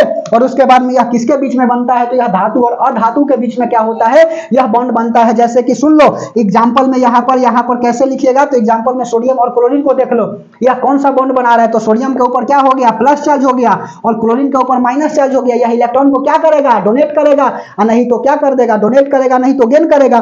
तो सोडियम के भाई मेरे एक इलेक्ट्रॉन ज्यादा ना है, तो ये कहेगा ना कि ले ले मेरा इलेक्ट्रॉन, और क्लोरीन का एक इलेक्ट्रॉन की कमी हुई है, ठीक है। क्लोरीन का एटॉमिक नंबर 17 होता है जी, और 17 का वैलेंसी निकालो ना, 2 8 7, अर्थात बाहरी कक्षा में ऑक्टेन रूल यही तो कहता है कि 8 इलेक्ट्रॉन रहता तो यह स्टेबल हो जाता। एक इलेक्ट्रॉन कहेगा कि भाई मेरा एक इलेक्ट्रॉन कम हो रहा है, दे दो हम स्टेबल हो जाएंगे। तो सोडियम कहेगा ना कि तुम एक इलेक्ट्रॉन ले लो, हम स्टेबल हो जाएंगे, ठीक है। तो सोडियम और क्लोरीन में बहुत अच्छा प्रेम चलता है जी, ठीक है। तो सोडियम एक इलेक्ट्रॉन दे देगा, ठीक है, और एक इलेक्ट्रॉन दे करके इसको स्टेबल कर देगा और बना देगा क्या, सोडियम क्लोराइड। यह बना दिया नमक। यह कौन सा बॉन्ड बन गया, यह बन गया आपका आयनिक बॉन्ड। बात समझ में आ रही है। तो पूछता है ना कि क्या आयनिक बॉन्ड जो है ना वह विद्युत का सुचालक होता है कि कुचालक होता है, कुचालक होता है, ठीक है, विद्युत का कुचालक। लिख लो विद्युत का कुचालक। विद्युत का क्या हो गया, तो विद्युत का जो है ना कुचालक हो गया। जल में घुलनशील, जल में घुलनशील होते हैं, तो हाँ जल में घुलनशील होते हैं, नमक को घुलाओ ना मिल जाएगा जी, ठीक है। तो जल में घुलनशील, जल में घुलनशील है तो मेल्टिंग पॉइंट और बॉइलिंग पॉइंट जो है ना हाई होगा, ठीक है। जल में घुलनशील होते हैं तो बिल्कुल होते हैं, जल में घुलनशील होते हैं तो बिल्कुल होते हैं। विद्युत का कुचालक जल में घुलनशील, इसके मेल्टिंग पॉइंट और बॉइलिंग पॉइंट जो हाई होता है, इसके मेल्टिंग पॉइंट क्या होता है, मेल्टिंग पॉइंट का मतलब होता है वैसी टेम्परेचर जहां से कोई मेल्ट करना स्टार्ट कर जाए। बर्फ 0 डिग्री सेल्सियस पर पिघलता भी है और 0 डिग्री सेल्सियस पर जमता भी है, ठीक है। और बॉइलिंग वैसा टेम्परेचर जहां से कोई बॉयल होना स्टार्ट कर जाए, ठीक है। जैसे लिक्विड 100 डिग्री सेल्सियस टेम्परेचर रहेगा तभी जाकर के लिक्विड बॉयल हो गया, अन्यथा बॉयल नहीं होगी, ठीक है। तो वह बॉइलिंग पॉइंट कहलाएगा। तो इसका melting point and boiling point and BP मतलब ब्लड प्रेशर, स्टिग्मोमैनोमीटर से ब्लड प्रेशर मापा जाता है, अभी सवाल आई हुई है, ठीक है। तो हम ब्लड प्रेशर की बात नहीं कर रहे हैं, 120/80 होता है नॉर्मल ब्लड प्रेशर, ठीक है। तो इसके ब्लड प्रेशर होता क्या है जी, बात बता दिए, हट में जाकर के बायोलॉजी में पढ़ी है, नहीं तो उसका भी हम सीरीज अभी लेंगे, 3-4 क्लास बायोलॉजी काफी है। इसके एमपी एंड बीपी मतलब blood melting point and boiling point क्या होता है, तो melting point and boiling point जो है ना वह हाई होती है। समझ में आई बात। तो 2-4 को बात याद रखेगा। इलेक्ट्रॉन के स्थानांतरण से जो बॉन्ड बनता है वह कौन सा बॉन्ड कहलाता है, तो वह बॉन्ड कहलाता है आपका आयनिक बॉन्ड, या इसी को विद्युत संयोजी बंधन भी बोला जाता है, मतलब कि इलेक्ट्रोवैलेंट बॉन्ड बोला जाता है। उसके बाद में धातु एवं अधातु के बीच में बनता है जो बॉन्ड, वह क्या कहलाता है, आयनिक बॉन्ड कहलाता है। सीधा दे देगा कि सोडियम क्लोराइड में कौन सा बंधन बन रहा है, तो आयनिक बंधन बन रहा है, ठीक है। क्यों, क्योंकि सोडियम आपका क्या है, तो सोडियम मेटल है और क्लोरीन आपका नॉन मेटल है। बताए तो कि जिसके आखिरी सेल में 4 5 6 7 इलेक्ट्रॉन रहता है वह नॉन मेटल होते हैं। Carbon metal and non metal दोनों की प्रॉपर्टी शो करता है, इसीलिए एक बन गया कार्बनिक और एक बन गया अकार्बनिक। ऑर्गेनिक और इनऑर्गेनिक, ऑर्गेनिक का मतलब होता है जिसमें कार्बन उपस्थित हो उसको कार्बनिक बोला जाता है, इसमें कार्बन उपस्थित नहीं हो उसको अकार्बनिक बोला जाता है, इनऑर्गेनिक बोला जाता है। और केमिस्ट्री का बहुत ही एक्सपेंडेड हो गया, ठीक है। ऑर्गेनिक तरफ भाग रहा है जिसमें कार्बन है, इनऑर्गेनिक जिसमें कार्बन नहीं। ऑर्गेनिक पढ़ करके देखिएगा ना, अच्छा लगेगा, ठीक है। इसको मिटा दे, आयनिक बॉन्ड हो गया। उसके बाद में आयनिक बॉन्ड के बाद एक बात और लिखना, ठीक है। क्या लिखेगा, तो सुनो, इसके बाद जो है ना आयनिक बॉन्ड के बाद आता है आपका आयनाइजेशन पोटेंशियल क्या होता है, इलेक्ट्रो एफिनिटी क्या होता है और इलेक्ट्रोनेगेटिविटी क्या होता है। ठीक है, यह सब सवाल पूछता है। आयनाइजेशन पोटेंशियल, आयनाइजेशन पोटेंशियल क्या होता है, आयनन विभव। आयनाइजेशन पोटेंशियल, पोटेंशियल क्या होता है, वर्क बाय V बराबर W बाई क्यू होता है जी फिजिक्स में। ठीक है, इसका वोल्ट होता है SI यूनिट। ठीक है, यह इलेक्ट्रॉन को ढकेलने का काम करता है। ठीक है, रेजिस्टेंस प्रतिरोध रोकने का काम करता है। इलेक्ट्रॉन जैसे है ना गुस्सा से लाल हो जाता है, गुस्सा से नाचने लगता है, पंखा में लगा देते हैं। ठीक है, तो V बराबर W बाई क्यू, समझ में आई बात। आयनाइजेशन पोटेंशियल, आयनाइजेशन पोटेंशियल कहने का मतलब होता है ना क्या कि इसको हम लोग क्या करते हैं, बाहर से ऊर्जा देते हैं जिसका वैलेंस इलेक्ट्रॉन क्या करता है, अपने आप जो है ना इलेक्ट्रॉन छोड़ करके भाग जाता है। उसी में दिया गया ऊर्जा को क्या होता है, उसी को हम लोग बोलते हैं आयनाइजेशन पोटेंशियल। अर्थात बाहरी इलेक्ट्रॉन को निकालने के लिए, बाहरी इलेक्ट्रॉन को निकालने के लिए दी गई ऊर्जा क्या कहलाता है, दी गई ऊर्जा जो है ना वह आयनाइजेशन पोटेंशियल कहलाता है। और धातु का आयनाइजेशन पोटेंशियल, धातु बोले तो मेटल का आयनाइजेशन पोटेंशियल कम होता है। ठीक है, जबकि अधातु का आयनाइजेशन पोटेंशियल जो है ना, अधातु जिसके आखिरी सेल में 1 2 3 इलेक्ट्रॉन होता है ना, वह अपने आप छोड़ करके चला जाता है जी कम एनर्जी में। जगह पास 4 5 6 गो रहता है ना, वो मजबूत होता है। यह जो है ना मजबूत होता है।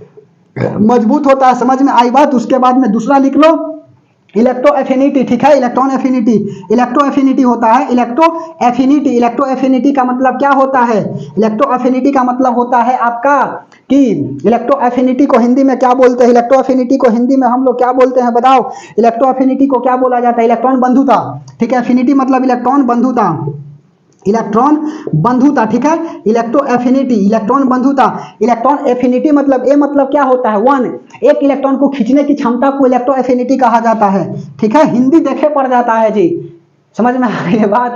इलेक्ट्रो एफिनिटी, एक इलेक्ट्रॉन को खींचने की क्षमता क्या कहलाता है, इलेक्ट्रो एफिनिटी कहलाता है। एक इलेक्ट्रॉन को खींचने की शक्ति, एक इलेक्ट्रॉन को खींचने की शक्ति क्या कहलाती है, तो खींचने की शक्ति जो है ना वह इलेक्ट्रो एफिनिटी कहलाती है। सबसे ज्यादा इलेक्ट्रो एफिनिटी किसका होता है, तो सबसे ज्यादा जो है ना इलेक्ट्रो एफिनिटी जो है वह होता है आपका क्लोरीन का। यह बात याद रखिएगा, एक इलेक्ट्रॉन को खींचने की क्षमता क्या कहलाती है, इलेक्ट्रो एफिनिटी कहलाता है। और इलेक्ट्रोनेगेटिविटी क्या कहलाता है, तीसरा लिख लो, इलेक्ट्रोनेगेटिविटी विद्युत ऋणात्मक होता है। ठीक है, इसको मतलब क्या, 2 इलेक्ट्रॉन को खींचने की क्षमता और सबसे ज्यादा होता है फ्लोरीन का। लिखे इलेक्ट्रोनेगेटिविटी, NAGITI स्पेलिंग देख लीजिएगा। इलेक्ट्रोनेगेटिविटी मतलब विद्युत ऋणात्मक। ठीक है, विद्युत ऋणात्मक क्या होता है, तो विद्युत ऋणात्मक कहने का मतलब होता है 2 इलेक्ट्रॉन को खींचने की शक्ति, 2 इलेक्ट्रॉन को खींचने की शक्ति, 2 इलेक्ट्रॉन को खींचने की शक्ति क्या कहलाता है, तो 2 इलेक्ट्रॉन को खींचने की शक्ति कहलाता है आपका इलेक्ट्रोनेगेटिविटी। और फ्लोरीन का इलेक्ट्रोनेगेटिविटी जो है ना वह ज्यादा होता है। फ्लोरीन F लिखा गया, F ही आयरन हो जाएगा तब तो। फ्लोरीन की इलेक्ट्रोनेगेटिविटी ज्यादा होती है। ठीक है, फ्लोरीन की क्या होता है, तो फ्लोरीन की इलेक्ट्रोनेगेटिविटी जो है ना वह सबसे ज्यादा होता है। जबकि इलेक्ट्रॉन एफिनिटी जो है ना सबसे ज्यादा किसका होता है, तो सबसे ज्यादा जो है ना वह होता है आपका क्लोरीन का। ठीक है, क्लोरीन का इलेक्ट्रो एफिनिटी जो है ना वह ज्यादा होता है, इलेक्ट्रोनेगेटिविटी जो है वह किसका ज्यादा होता है, तो वह होता है फ्लोरीन का। मिटा दे यह बात को। बोलिए अब क्या बताते हैं, अब बताते हैं आपका, तो अब बताते हैं यह कौन सा, कोवलेंट बॉन्ड। ठीक है, कोवलेंट बॉन्ड क्या होता है, जो आपका आदान प्रदान करके नहीं बनता है। ठीक है, वह शेयर करके बनता है। जो शेयर करके बॉन्ड बनता है ना उसी को क्या बोला जाता है, तो उसको बोला जाता है कोवलेंट बॉन्ड। ठीक है, मिटा दे इसको। बोलिए साझेदारी से बनता है और यहाँ पर आदान प्रदान से बनता है। तो सीधा बात याद रखना कि इलेक्ट्रॉन के स्थानांतरण से बॉन्ड बनेगा तो कहलाएगा आयनिक बॉन्ड। ठीक है, और इलेक्ट्रॉन के स्थानांतरण के छोड़ करके यह बनेगा साझेदारी के साथ, तो उसको हम लोग क्या बोलेंगे, उसको हम लोग बोलेंगे कोवलेंट बॉन्ड। ठीक है, समझ में आ रही है बात, मजा आ रही है पढ़ करके तो लाइक कर दीजिएगा। और यदि लग रहा है कि मैं बकवास कर रहा हूं तो कृपया करके लाइक मत करिएगा। ठीक है, चलिए यहाँ पर आए हैं चैनल को सब्सक्राइब करने नहीं सीखने आए हैं, तो बेहतर होगा मेरे दोस्त कि सीख करके जाइए। ठीक है, अच्छा लगेगा तो जो करना है करिए। ठीक है, हम नहीं कुछ बोलेंगे। चलो अगला जो है आप हेडिंग लगा लीजिए कोवलेंट बॉन्ड। ठीक है, कोवलेंट बॉन्ड क्या होता है, तो कोवलेंट बॉन्ड होता है ना कि जो इलेक्ट्रॉन की साझेदारी से बॉन्ड बनता है उसी को हम लोग बोलते हैं क्या, कोवलेंट बॉन्ड। ठीक है, कोवलेंट बॉन्ड। चलो 1 मिनट बना रहिएगा, 1 मिनट। ठीक है,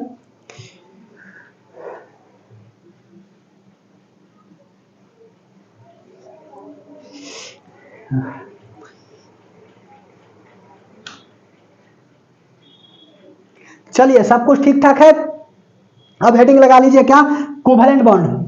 दूसरा जो है वह कोवैलेंट बॉन्ड। कोवैलेंट बॉन्ड का मतलब क्या होता है, तो कोवैलेंट बॉन्ड का मतलब होता है सहयोगी बंधन, ठीक है। कोवैलेंट बॉन्ड हिंदी जो भी हो, कोवैलेंट बॉन्ड, ठीक है। कोवैलेंट बॉन्ड क्या होता है, तो कोवैलेंट बॉन्ड जो है ना इलेक्ट्रॉन की साझेदारी से बनता है। इलेक्ट्रॉन की साझेदारी से जो बॉन्ड बना, इलेक्ट्रॉन की साझेदारी बोले तो शेयरिंग, ठीक है। शेयरिंग अलग होता है, डोनेशन अलग होता है। डोनेशन मतलब दे दिए हमको कोई मतलब नहीं है, और साझेदारी का मतलब उतना शेयर किए तो हमको मिलना भी चाहिए, ठीक है। इलेक्ट्रॉन की साझेदारी से जो बॉन्ड बनता है ना, इलेक्ट्रॉन की साझेदारी बोले तो शेयर, ठीक है। जो शेयर करके बॉन्ड बनाता है उसी को कोवैलेंट बॉन्ड कहते हैं। और यह किसके बीच में बनता है, तो यह जो है ना हमेशा नॉन मेटल और गैस के बीच में बनता है। नॉन मेटल बोले तो अधातु, नॉन मेटल, ठीक है। नॉन मेटल बोले तो अधातु, अधातु एवं गैस के बीच में जो बॉन्ड बनता है ना उसी को क्या बोला जाता है, उसी को बोला जाता है आपका कोवैलेंट बॉन्ड, ठीक है। तो इलेक्ट्रॉन की साझेदारी से जो बॉन्ड बनता है उसको हम लोग बोलते हैं कोवैलेंट बॉन्ड। नॉन मेटल, अधातु एवं गैस में बनता है, ठीक है। यह कितने तरह के होते हैं, तो यह जो है ना 3 तरह के होते हैं, ठीक है। 3 तरह के होते हैं। कौन कौन हो गया, तो 3 तरह के होते हैं। पहला हो गया आपका सिंगल बॉन्ड, ठीक है। सिंगल बॉन्ड हो गया, सिंगल बॉन्ड हो गया। उसके बाद में दूसरा हो गया डबल बॉन्ड, ठीक है। डबल बॉन्ड हो गया। उसके बाद में तीसरा हो गया ट्रिपल बॉन्ड, ठीक है। ट्रिपल बॉन्ड, ठीक है। ट्रिपल बॉन्ड, सिंगल बॉन्ड हो गया, डबल बॉन्ड हो गया, और उसके बाद में ट्रिपल बॉन्ड हो गया। नोट में बात लिखोगे, छोटा छोटा सवाल पूछ देता है, पता नहीं किस रूप में क्वेश्चन आ जाएंगे और फेल करा करके चले जाएंगे। इसीलिए जो है ना अच्छा से पढ़ना है, ठीक है। बॉन्ड की दूरी जो है ना लिख लो, बॉन्ड की दूरी जो है ना, बंधन की दूरी मिलना है जरूरी, एग्जाम को फोड़ना भी है जरूरी, ठीक है। और पड़ोसी का औकात भी दिखाना है जरूरी, ठीक है। तो सिंगल बॉन्ड का दूरी ज्यादा होता है डबल बॉन्ड से, और उसके बाद में ट्रिपल बॉन्ड का होता है। जिधर यह मुंह होता है वह बड़ा होता है, आपको भी पता है। तो सिंगल बॉन्ड की दूरी होता है डबल बॉन्ड से ज्यादा, और डबल बॉन्ड की दूरी होता है ट्रिपल बॉन्ड से ज्यादा, ठीक है। मजबूती, ठीक है। मजबूत कौन होता है, ठीक है। क्या आपके टूथपेस्ट में नमक है, मजबूती, ठीक है। तो ट्रिपल बॉन्ड की मजबूती ज्यादा होता है डबल बॉन्ड से, और उसके बाद में सिंगल बॉन्ड, ठीक है। उसके बाद में क्रियाशीलता, मतलब कि अभिक्रियाशील, ठीक है। कौन जो है ना ज्यादा क्रियाशील होते हैं, तो यह जो है ना ट्रिपल बॉन्ड ज्यादा होता है। तो यही में लिख लो ना, मजबूती एवं क्रियाशीलता, ठीक है। क्रियाशीलता, क्रियाशीलता, ठीक है। काक चेष्टा बको ध्यानम स्वानिंद्रा तथा बचा अल्पहारी गृह त्यागनम विद्यार्थी 5 लक्षणम, लक्षण होना चाहिए जी, ठीक है। सक्सेस करने के लिए 3 तरह के होते हैं, सिंगल बॉन्ड, डबल बॉन्ड, और उसके बाद में ट्रिपल बॉन्ड। यू है जी, कोई आर कहेगा कि ले एहू नहीं आता स्पेलिंग लिखने। डबल बॉन्ड, ठीक है। ट्रिपल बॉन्ड, ठीक है। सुनो, सिंगल बॉन्ड में जो बनता है ना उसको हम लोग बोलते हैं पाई बॉन्ड, ठीक है। सिंगल बॉन्ड में जो बनता है तो इसको पाई बॉन्ड भी बोला जाता है, पाई बॉन्ड। और यह दोनों को सिग्मा बॉन्ड बोला जाता है, सिग्मा बॉन्ड बोला जाता है। बरियार कौन है, स्ट्रॉन्ग कौन, कमजोर कौन, ठीक है। कौन ज्यादा बरियार और कौन ज्यादा स्ट्रॉन्ग, तो हाई हो जाएगा मजबूत। मजबूत तो है एवं कम क्रियाशील, मजबूत है लेकिन कम क्रियाशील है, कम क्रियाशील। हाई जो है ना सिग्मा बॉन्ड, पाई बॉन्ड, और यह हो गया डबल बॉन्ड। और ट्रिपल बॉन्ड के बीच में जो बनता है ना उसको क्या बोला जाता है, सिग्मा बॉन्ड बोला जाता है। आसपास की सवाल को लपेट लेना है, ठीक है। समझ में आई बात। सिग्मा बॉन्ड, सिग्मा बॉन्ड क्या होता है, कमजोर तो होता है, मानता हूं, ठीक है। इसका स्ट्रक्चर देखोगे कैसा होता है, तो इसका स्ट्रक्चर जो है ना इस तरह से होता है, ठीक है। और सिग्मा बॉन्ड, पाई बॉन्ड का स्ट्रक्चर यह हो गया, और सिग्मा बॉन्ड का स्ट्रक्चर क्या होता है, इस तरह से होता है, ऐसे, ठीक है। समझ में आई बात, बोलो। इस तरह से ऐसे होता है जी, बढ़िया से बनाना है, इसे होता है करके, समझ में आई। और यह होता है क्या, इसका यह होता है पाई बॉन्ड का स्ट्रक्चर, ठीक है। पाई बॉन्ड का स्ट्रक्चर, यह हो गया आपका सिग्मा बॉन्ड का स्ट्रक्चर। सो सिग्मा बॉन्ड जो है ना वह कमजोर होता है, कमजोर है, बट क्रियाशील है, ठीक है। क्रियाशील अधिक, क्रियाशील अधिक। अरे अभी बोले मेरे भाई मजबूती एवं क्रियाशील, ठीक है। समझ में आ रही है बात। तो क्रियाशील जो है ना, क्रियाशील होते हैं, ठीक है। क्रियाशील होते हैं, समझ में आई बात, बोलिए। समझ में आ गया। तो डबल बॉन्ड और ट्रिपल बॉन्ड के बीच में कौन सा बॉन्ड बनता है, तो डबल बॉन्ड और ट्रिपल बॉन्ड के बीच में जो है ना आपका सिग्मा बॉन्ड बनता है, ठीक है। चलिए अब इसमें बताता हूं कि कब सिग्मा बॉन्ड बनेगा, कब पाई बॉन्ड बनेगा, ठीक है। चलिए पहला एग्जांपल में लिख लीजिए सिंगल बॉन्ड। सिंगल बॉन्ड क्या होता है, सिंगल बॉन्ड में देखो क्या है, हाइड्रोजन को ले लीजिए, लुईस स्ट्रक्चर बनाओ। लुईस स्ट्रक्चर क्या कहता है, तो लुईस स्ट्रक्चर कहता है ना कि जो उसका आखिरी सेल का इलेक्ट्रॉन है ना उसको रखो आसपास, ठीक है। जैसे कि आपका देख लीजिए कार्बन का आखिरी सेल में 4 इलेक्ट्रॉन, तो 4 रखना है। ऑक्सीजन का 6 है तो 6 रखना है, ठीक है। तो लुईस स्ट्रक्चर कहता है ना कि जो आखिरी सेल में इलेक्ट्रॉन है उसको पहले अरेंज करो, सजाओ, ठीक है। तो सिंगल बॉन्ड हाइड्रोजन, हाइड्रोजन हो गया। हाइड्रोजन के आखिरी सेल में कई इलेक्ट्रॉन है, तो 1 इलेक्ट्रॉन है, ठीक है। ऐसे बिंदु देखा, ऐसे बिंदु दे दिए, चाहे काटकुट कोई करता है, चलो काटकुट कर दिए। तो हाइड्रोजन जो है ना अपने के साथ थोड़ी शेयर करेगा, जो शेयर करके बॉन्ड बनता है वह कोवलेंट बॉन्ड कहलाता है, ठीक है। तो इलेक्ट्रॉन जो है अपने के साथ तो शेयर करेगा नहीं, दूसरा को सीटी बजाएगा, सीटी बजाओ तुझे बुलाऊं, ठीक है, समझ में आई बात। और उसके बाद में हाइड्रोजन फिर सीटी बजाएगा तो दूसरा हाइड्रोजन अपना एक इलेक्ट्रॉन लेकर के आएगा, तो कहेगा ना कि भाई मेरे तुम एक इलेक्ट्रॉन ले लो और एक इलेक्ट्रॉन दे दो, ठीक है। तो कहेगा कि ठीक है ले ले, तो यहाँ एक इलेक्ट्रॉन इसका ले लिया यह, और यह भी देखो एक इलेक्ट्रॉन ले लिया, तो यह क्या बना दिया H2, अर्थात हाइड्रोजन और हाइड्रोजन के बीच में कैसा बॉन्ड बना, तो यह जो है ना सिंगल बॉन्ड बना, ठीक है, सिंगल बॉन्ड बना, समझ में आई बात। सॉरी, तो इलेक्ट्रॉन के शेयर करके जो बॉन्ड बन रहा है वह क्या कहलाएगा, सिंगल बॉन्ड कहलाएगा। उसके बाद में पहला एग्जांपल, उसके बाद में दूसरा देखो CH4 बोले तो मीथेन, ठीक है, मीथेन को मार्स गैस भी बोला जाता है, ठीक है, मार्स गैस बोला जाता है क्योंकि हम मार्सी एरिया में मिलते हैं जहां पर ऑर्गेनिक कंपाउंड का डिकम्पोजिशन होता है। बिहार बोर्ड के टॉपर बच्चा से पूछा गया ना कि why methane is the known as the Mars gas, तो बता दिया ना कि sir methane gas is the known as Mars gas because of the it achieve on the Mars, ठीक है, on the planet of Mars, बोले तो मंगल, बेटा मार करके छोड़ देंगे, समझ में आ रही है बात। टॉप किया है और कह रहा है कि मार्स गैस पर मिलता है, जी मार्स गैस पर नहीं मिलता है। मार्स गैस इसलिए बोला जाता है कि मार्सी एरिया में मिलता है जहां पर ऑर्गेनिक कंपाउंड का डिकम्पोजिशन होता है, ठीक है। मार्सी एरिया बोले तो दलदली क्षेत्र होता है, धान के फसल में यही गैसवा मिलता है, ठीक है, नली में यही गैसवा मिलता है। गाय जब पगुराती है ना तो पगुराने से कौन सी गैस निकलता है, तो यही निकलता है, मीथेन गैस निकलता है, ठीक है। बोलिए गुब्बारा चुबारा जो भी होता है, ठीक है, हिंदी में, तो पगुराने से कौन सा गैस, तो मीथेन गैस निकलता है, ठीक है। धान की फसल में राइबोजियम बैक्टीरिया पाया जाता है, यह सवाल आया हुआ है जी, ठीक है। चलो तो CH4 कार्बन का एटॉमिक नंबर होता है 6, इसके आखिरी सेल में 4 इलेक्ट्रॉन अर्थात वैलेंसी भी 4 है, तो कार्बन यहाँ लिख 1 2 लिखो, मतलब 1 2 3 4, ठीक है, 4 यहाँ पर क्या हो जाएगा, 4 वैलेंसी हो जाएगा। हाइड्रोजन इसके पास कितना है, 4 गो है, तो 4 गो हाइड्रोजन एक का वो अपना लेकर के आएगा, तो एक यहाँ से हाइड्रोजन लेकर के आया, एक यहाँ से आया, एक यहाँ से आया, और एक जो है ना यहां से लेकर के आया। अब कहेगा कार्बन से क्या कि एक इलेक्ट्रॉन तुम हमारा दे दो और हमारा ले लो, ठीक है, अपना तो देगा थोड़ी, अपने थोड़ी कहेगा कि दे दे और हम आराम से रह जाएंगे, नहीं ना, यह हमेशा क्या करेगा, शेयर कर लेगा इससे, फिर इससे देखो शेयर कर लिया, 2 बना लिया, शेयर कर लिया, फिर यहाँ से शेयर कर लिया। और कार्बन कहेगा ना कि हम तो 8 इलेक्ट्रॉन रख करके बैलेंस होंगे, स्टेबल होंगे, तो कहेगा कि 4 गो हमार था, 1 2 3 4, अर्थात तू सब बोला भी हम लेंगे। समझ में आ रही है, घेरा कैसे लगाना है, थोड़ा सा अच्छा से लगाना, कॉपी पर थोड़ा सा जगह रहती है ज्यादा, यहाँ भी हमें मिटाना पड़ेगा, ठीक है। तो यह क्या बना दिया, CH4 बना दिया, तो देख लो C 1 2 3 4, ठीक है, यह हो गया आपका पॉइंट स्ट्रक्चर, और यह हो जाएगा आपका क्या, बोलिए, यह हाइड्रोकार्बन में बताएंगे कि 2 तरह का होता है, एक होता है आपका क्या सैचुरेटेड हाइड्रोकार्बन, अनसैचुरेटेड, तो सिंगल बॉन्ड जो बना रहा है ना तो सैचुरेटेड है, ठीक है। यह पॉइंट स्ट्रक्चर हो गया H, ठीक है, समझ में आ रही है बात। तो देख लो single bond single bond single bond single bond, ठीक है, सिंगल बॉन्ड है जी, समझ में आई बात। तो सिंगल बॉन्ड समझ में आ गया, सिंगल बॉन्ड बोले तो यह इलेक्ट्रॉन के साझेदारी से बनता है, वह क्या कहलाता है, कोवलेंट बॉन्ड कहलाता है। सिंगल बॉन्ड के बाद अब डबल बॉन्ड को दिखाता हूं, लोन पेयर वगैरह भी दिखाएंगे, चिंता मत करना, मिटा दें। चलिए समझ में आ रही है, बोलिए सिंगल बॉन्ड के बाद double bond, double bond chemical bonding खत्म कर देंगे जी, केमिकल बॉन्डिंग समाप्त कर देंगे, ठीक है। चलिए केमिकल बॉन्डिंग खत्म, अब हेडिंग लगा लीजिए डबल बॉन्ड, ठीक है। एग्जाम्पल ज्यादा देंगे तब तो दिक्कत हो जाएगा। डबल बॉन्ड, अब डबल बॉन्ड में क्या क्या आएगा तो सुनो, फिर उसके बाद में ट्रिपल बॉन्ड, एक्सेप्शन में भी बताएंगे कि मेटल नॉन मेटल और गैसेस, यह भी बना लेता है, मेटल और नॉन मेटल के साथ भी रासायनिक अथी बनता है, कोवलेंट बॉन्ड बनता है, देखो बताता हूं, अभी पहले ध्यान से समझते चलिए।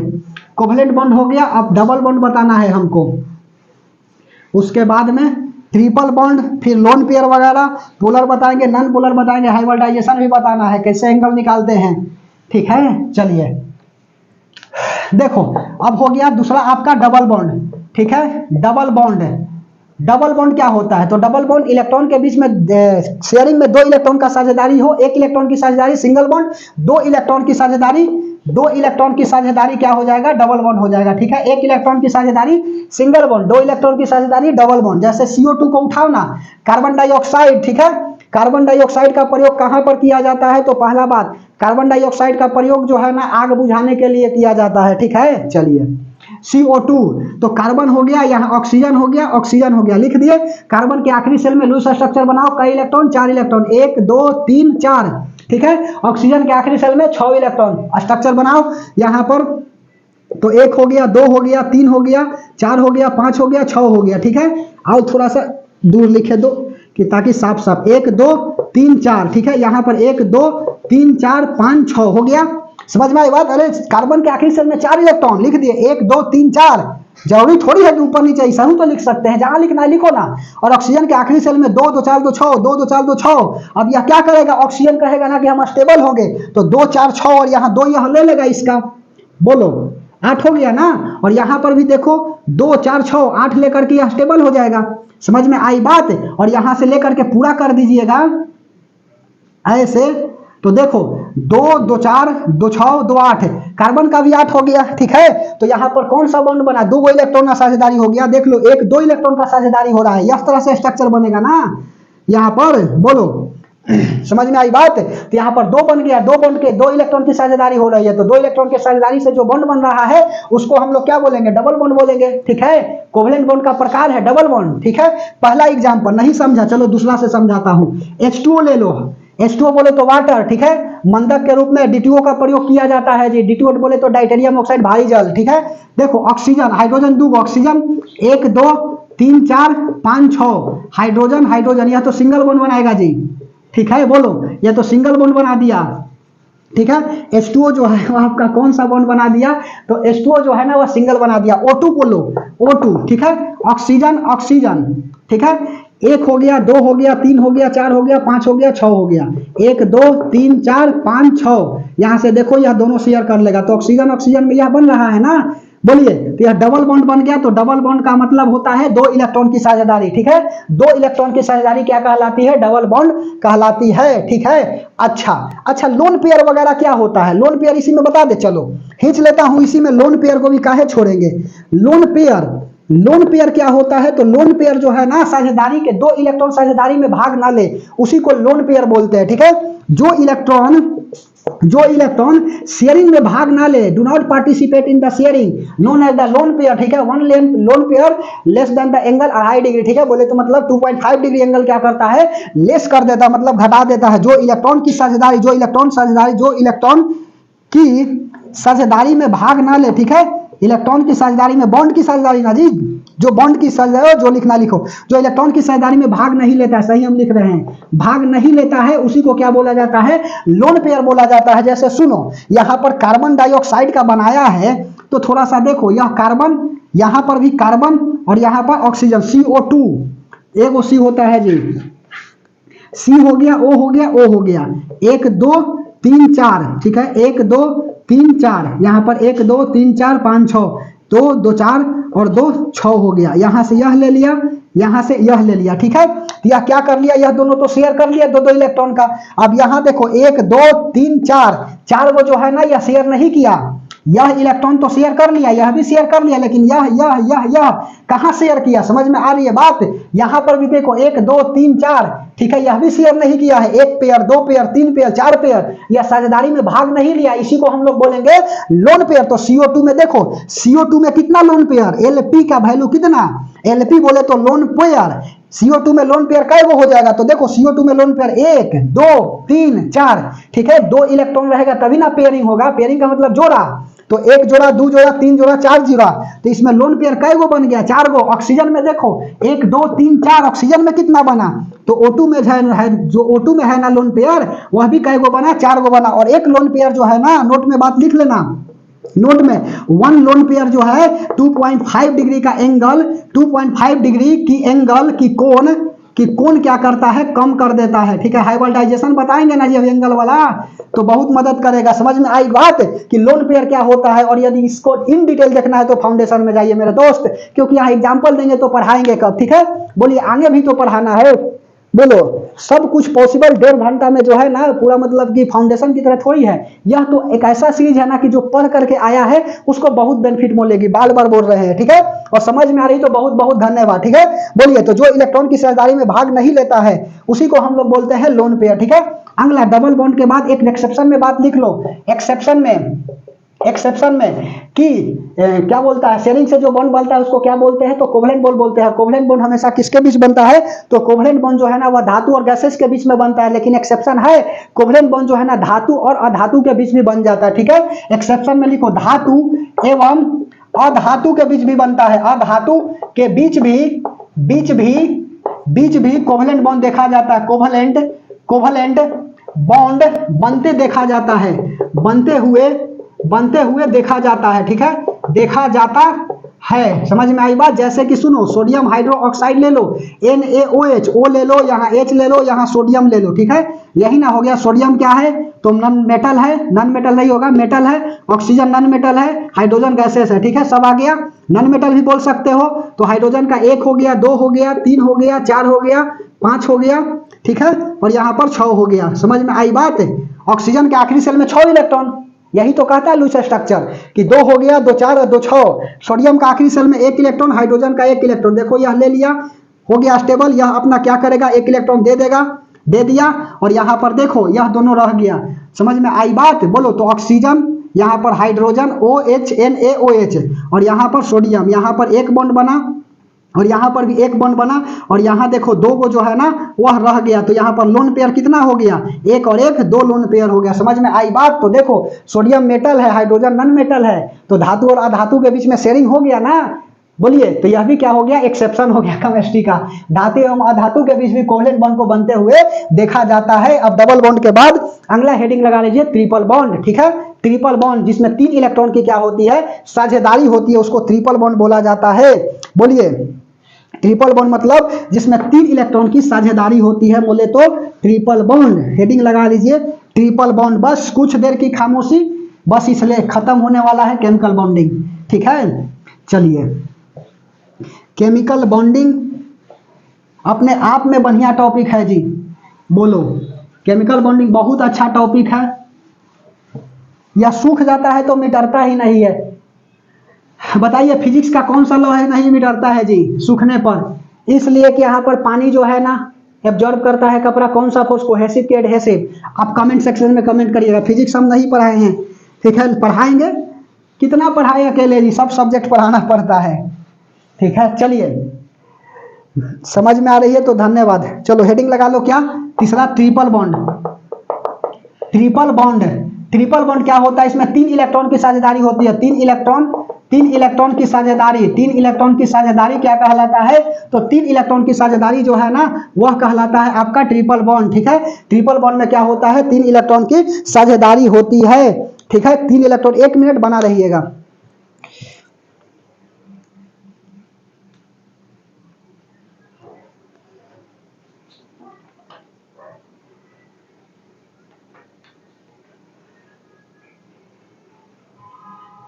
चलिए, सब कुछ ठीक ठाक आ रही है। ठीक है, देखने गए थे कि टाइम जो है ना वह कितना होगा, 1 घंटा 1 मिनट हुआ ही है जी। अभी हाइब्रिडाइजेशन वगैरह भी बताना है, बहुत बताना है। समझ में आ रही है, तो चलिए जो भी हो। ट्रिपल बॉन्ड, ठीक है, चलिए। ट्रिपल बॉन्ड में एग्जांपल समझ लीजिए, N2। ठीक है, N2 मतलब नाइट्रोजन होता है, नाइट्रोजन N लिखे। इसके आखिरी सेल में कई इलेक्ट्रॉन, तो 7 होता है, तो 5 इलेक्ट्रॉन। तो 1 2 3, ठीक है, 4 हो गया, 5 हो गया, 1 2 3 4 हो गया, 5 हो गया। तो यहाँ पर 3 और 3, 5 और 3 8 हो जाएगा ना। 3 और 2 5, 8 इलेक्ट्रॉन रखेगा तो इससे 3 इलेक्ट्रॉन लेगा ना, और यह भी 3 इलेक्ट्रॉन लेगा। देखो 3 और 3 6 और 2 8, 3 और 3 6 और 2 8 हो गया ना। बोलिए, तो इसमें लोन पेयर निकालो ना, लोन पेयर कितना, यह दोनों भाग नहीं लिया तो 1 और 2 लोन पेयर। ठीक है, N में कैसा बना, तो N में देखो ट्रिपल बंधन बन रहा है। ठीक है, 3 इलेक्ट्रॉन की साझेदारी हो गया ना। बोलिए, 3 इलेक्ट्रॉन की साझेदारी हो गया। C2H2 को थोड़ा सा देखो ना, इथाइन। ठीक है, आइन, ट्रिपल बॉन्ड बनेगा तो आइन, अल्केन अल्किन अल्काइन होता है ना, अल्केन। N मतलब सिंगल बॉन्ड, इन मतलब डबल बॉन्ड, और आइन मतलब होता है ट्रिपल बॉन्ड। C2H2 कार्बन बनाओ, 2 गो बना दिया। H2 बना लो 2 गो, तो यहाँ पर हाइड्रोजन और यहाँ पर भी हाइड्रोजन रख दिए। यहाँ पर देखो कितना हो जाएगा, C2H2, तो 1 हो गया, 2 हो गया, 3 हो गया, 4 हो गया। ठीक है, 1 हो गया, 2 हो गया, 3 हो गया, 4 हो गया। ठीक है, यहाँ पर 1 हो गया, उसके बाद में 1 हो गया, 1 हो गया हाइड्रोजन, यहाँ पर भी 1 हो गया। अरे क्या हम बना दिए जी। C2H2 का स्ट्रक्चर थोड़ा सा देखो, C हो गया 1 2 3, ठीक है, यहाँ पर हो जाएगा 4, यहाँ पर हो जाएगा 4। बोलो, तो कार्बन का यहाँ स्ट्रक्चर बनाओ 1, हाइड्रोजन का 1, यह हो गया। यहाँ देखो 1 और 1, ठीक है, यह हो गया। और बचा क्या, 1 2 3 4, यही ना होगा, 1 2 3 4, 1 2 3 4, 1 2 3 4। समझ में आ रही है बात? तो यह वाला कुछ बनेगा कंडीशन इथाइन का। बोलिए, तो यहाँ पर क्या बन रहा है, ट्रिपल बॉन्ड बन रहा है। समझ में आ रही है बात? ट्रिपल बॉन्ड क्या हुआ, बन गया। बोलिए, तो इथाइन, ठीक है, जिसमें 3 इलेक्ट्रॉन की क्या होती है, साझेदारी होती है, उसी को बोला जाता है ट्रिपल बॉन्ड बोला जाता है। ठीक है, अगला अब आता है क्या, पोलर और नॉन पोलर। ठीक है, पोलर क्या होता है और नॉन पोलर क्या होता है। साझेदारी में कोई जो है ना दूसरे इलेक्ट्रॉन की क्या आ जाता है, दबाव में आ जाता है, उसी को बोला जाता है पोलर। ठीक है, साझेदारी में जब इलेक्ट्रॉन दबाव में आ जाता है, ठीक है, दबाव में आ जाता है तो क्या कहलाता है, दबाव में आ जाता है तो पोलर कहलाता है। जैसे हाइड्रोक्लोरिक एसिड को देख लीजिए, क्लोरीन, आखिरी सेल में कई इलेक्ट्रॉन, 7 इलेक्ट्रॉन, 1 2 3 4 5 6 7। बोलो 2 2 4 5 और 2 7, क्लोरीन हो गया। और यहाँ पर हाइड्रोजन देख लो, इसको उठा करके यहाँ डाल देता हूँ। ठीक है, 1, तो देखो यह क्या आ गया, इसके दबाव में आ गया, इधर शेयर करने वाला कोई है ही नहीं। ठीक है, यहाँ देख लो, यह दबाव में आ गया, इसी को क्या बोला जाता है, पोलर बोला जाता है। और दूसरा लिख लो नॉन पोलर। ठीक है, इसको ध्रुवीय बोला जाता है जी, ध्रुवीय। और इसको बोला जाता है उप ध्रुवीय, नॉन पोलर, उप ध्रुवीय बोला जाता है। ठीक है, उप ध्रुवीय। ठीक है, नॉन पोलर क्या होता है, जब दबाव में इलेक्ट्रॉन नहीं आए, साझेदारी में जब इलेक्ट्रॉन दबाव में न आता है। ठीक है, साझेदारी में जब इलेक्ट्रॉन दबाव में न आए, दबाव में न आए। ठीक है, दबाव में न आएगा तो क्या कहलाएगा, वह जो है ना नॉन पोलर कहलाएगा। एग्जांपल में H2O लेना, तो O हो गया, H हो गया, H हो गया। देख लो 1 2 3 4 5 6। ठीक है, यहाँ पर 1 तो यह ले लिया और यहाँ से देखो यह ले लिया। समझ में आई बात? तो देखो ऑक्सीजन H, यहाँ पर बना सिंगल और यहाँ 2 गो रह गया है ना लोन पेयर। ठीक है, तो लोन पेयर कितना बन जाएगा, तो 1 पेयर 2 पेयर। ठीक है, लोन पेयर 2 गो बन जाएगा। तो देख लो दोनों तरफ से क्या हुआ है, साझेदारी हुआ है। और HCl में जो है ना दोनों तरफ से साझेदारी नहीं हुआ है, तो इसको बोलेंगे पोलर और इसको बोलेंगे नॉन पोलर। ठीक है, अब हेडिंग लगा लीजिएगा क्या, तो हेडिंग लगा लीजिए मेरे दोस्त, कोऑर्डिनेशन बॉन्ड। ठीक है, स्पेशल टाइप ऑफ बॉन्ड को बोलते हैं, कोवलेंट बॉन्ड को कोऑर्डिनेशन बॉन्ड बोलते हैं। अलग से कोई बॉन्ड है नहीं, कोवलेंट बॉन्ड समाप्त हो गया। ठीक है, कोवलेंट बॉन्ड जो है वह समाप्त हो गया। सबसे मजबूत कौन होता है, ट्रिपल बॉन्ड होता है। सबसे ज्यादा दूरी किस में होती है, सिंगल बॉन्ड में होता है। ठीक है, यह सब बात याद रखिएगा। ठीक है, बोलिए अब हेडिंग लगा लीजिए कोऑर्डिनेशन बॉन्ड। कोवलेंट बॉन्ड खत्म हो गया, समझ में आई तो बहुत बहुत धन्यवाद। ठीक है, समझ में आई तो बहुत बहुत धन्यवाद। अब हेडिंग लगा लीजिए कोऑर्डिनेशन बॉन्ड। फिर उसके बाद में हाइब्रिडाइजेशन खत्म करेंगे ही आज। ठीक है, तब कल वाला में हम तो सोचे थे ना कि मोलारिटी वगैरह भी बता देंगे, लेकिन इतना ही में एग्जाम्पल जो देने लगे ना उसी में टाइम जो है ना निकल जाता है, ज़्यादा समझाना पड़ता है। केमिस्ट्री इंटरेस्ट सब्जेक्ट है, इंटरेस्टिंग सब्जेक्ट है, अच्छा से पढ़िएगा तब। ठीक है, चलिए अगला जो है ना कोऑर्डिनेशन बॉन्ड। ठीक है, इसका एगो एग्जाम्पल देंगे, कोऑर्डिनेशन बॉन्ड। ठीक है, कोऑर्डिनेशन बॉन्ड क्या होता है, स्पेशल टाइप ऑफ बॉन्ड को बोलता है। Special type of covalent bond, special type of covalent bond. ठीक है, अब इसमें देखो यह होता क्या है, एग्जांपल से समझो, N2O। ठीक है, N2O को ले लेता हूं एग्जांपल में, समझ में आई बात। N2O को हमने क्या कर लिया, ले लिया। ठीक है, चलो अब सुनो, N हो गया O हो गया, यही ना, इसका कई गो होगा, तो N का भी स्ट्रक्चर बताए हैं ना, ऐसे बनता है 3 गो, और यहाँ पर 2 5। ठीक है, यहाँ पर भी 1 2 3 और यहाँ पर देखो 5 हो गया। ऑक्सीजन का क्या होगा, 1 2 3 4 5 6। तो यहाँ से देखो 3, अब 3 यहाँ 2 हो गया, 5 और यहाँ 3 लेगा तो 8 हो जाएगा। अरे भाई N और N के बीच में अभी बताए ना 1 2 3 1 2 3 1 2 और 1 2, आखिरी सेल का यही ना होगा। नाइट्रोजन के आखिरी सेल में कितने इलेक्ट्रॉन होते हैं, 5 इलेक्ट्रॉन, तो रख दिया। अब देखो 5 यहाँ 3 इससे लेगा तो 8 हो जाएगा ना, तो यह भी देखो 5 6 और 2 8, यहाँ देखो 6 और 2 8, यह भी हो गया और यह भी हो गया स्टेबल। तो यहाँ वही तो काम किए हैं, तो यह दोनों अपने आप में स्टेबल हो गया। अब इसको जरूरत ही नहीं है इधर से, लेकिन ऑक्सीजन जो है ना वह स्टेबल है ही नहीं। ऑक्सीजन जो है वह स्टेबल है ही नहीं, तो यह नाइट्रोजन क्या कहेगा ना, इसको 2 इलेक्ट्रॉन की कमी है, तो यह कहेगा कि हमारा इलेक्ट्रॉन तुम क्या कर लो, हमारा इलेक्ट्रॉन ले लो, हमको जरूरत नहीं है लेकिन देना मत, ठीक है। तो अपना इलेक्ट्रॉन साझेदारी तो कर देता है, डोनेट कर देता है, लेकिन लेता नहीं है, और उससे जो बॉन्ड बनाना वही कोऑर्डिनेशन बॉन्ड कहलाया। बात समझ में आई? इलेक्ट्रॉन की साझेदारी में क्या हुआ, इलेक्ट्रॉन की साझेदारी में किसी एक का साझेदारी हुआ, किसी एक का साझेदारी दिखे, एक का साझेदारी। समझ में आई बात? या अपना दे तो दिया लेकिन लिया नहीं, और इस तरह से जो बॉन्ड बनाना उसी को क्या बोलेंगे, कोऑर्डिनेशन बॉन्ड बोलेंगे। अगला हेडिंग लगाइए, समझ में आई बात? बोलो। यहां पर देखो 8 हो गया। अब नाइट्रोजन को इससे क्या मतलब है, लेकिन ऑक्सीजन स्टेबल है, तो कहेगा कि तुम हमारा 2 ले लो, लेकिन हम तुमसे नहीं लेंगे। जैसे गरीब आदमी को पैसा दे दिए और कहेंगे हमको पैसा की जरूरत नहीं है, भगवान हमको दिए हैं तभी तो मदद कर दिए, और बोलिए यही जो है ना आपसे अमीर है तो छोड़िएगा जी, बोलो तो यही तो क्या हो गया, नहीं छोड़िएगा तो ले लिए, शेयर कर लिए और दे दिए, नहीं मांगे तो वह कोऑर्डिनेशन बॉन्ड हो गया। समझ में आई बात? बोलो। अगला जो है ना दूसरा कोऑर्डिनेशन बॉन्ड के बाद हाइड्रोजन बॉन्ड। हाइड्रोजन बॉन्ड क्या है, तो हाइड्रोजन बॉन्ड सबसे कमजोर होता है, सबसे कमजोर कौन बॉन्ड होता है, तो सबसे कमजोर जो है ना हाइड्रोजन बॉन्ड होता है। या फोन से जब रिएक्शन करता है तो हाइड्रोजन बॉन्ड बनता है। फोन बोले तो फ्लोरीन, ऑक्सीजन और नाइट्रोजन, ठीक है। फ्लोरीन, ऑक्सीजन और नाइट्रोजन के साझेदारी से बनता है, के साझेदारी से बनता है, ठीक है। साझेदारी से बनता है हमेशा कौन, तो हाइड्रोजन बॉन्ड। तो यहाँ पर नोट में बात लिख लेना, क्या लिखना, तो नोट में डाल करके कि ऐसे हाइड्रोजन बॉन्ड, ठीक है। हाइड्रोजन बॉन्ड बोले तो फोन FO और उसके बाद में N। शीशा पर लिखने के लिए HF का प्रयोग किया जाता है जी। शीशा पर लिखने के लिए जो है ना, लिखने के लिए HF का प्रयोग किया जाता है, HF का प्रयोग होता है, ठीक है। HF का प्रयोग होता है। समझ में आई बात? तो हाइड्रोजन बॉन्ड क्या होता है, हाइड्रोजन बॉन्ड सबसे कमजोर बॉन्ड होता है, और FON फ्लोरीन, ऑक्सीजन और नाइट्रोजन के साथ साझेदारी से जो बॉन्ड बनता है ना उसी को हाइड्रोजन बॉन्ड कहते हैं। अगला जो है हाइब्रिडाइजेशन, संकरण। हाइब्रिडाइजेशन का मतलब होता है संकरण, ठीक है। हाइब्रिडाइजेशन का मतलब होता है संकरण। जब दो उपकक्षा आपस में मिल जाता है ना तो जो इससे बनता है उसी को बोला जाता है संकरण। जब दो उपकक्षा आपस में जुड़ते हैं तो संकरण का निर्माण करता है।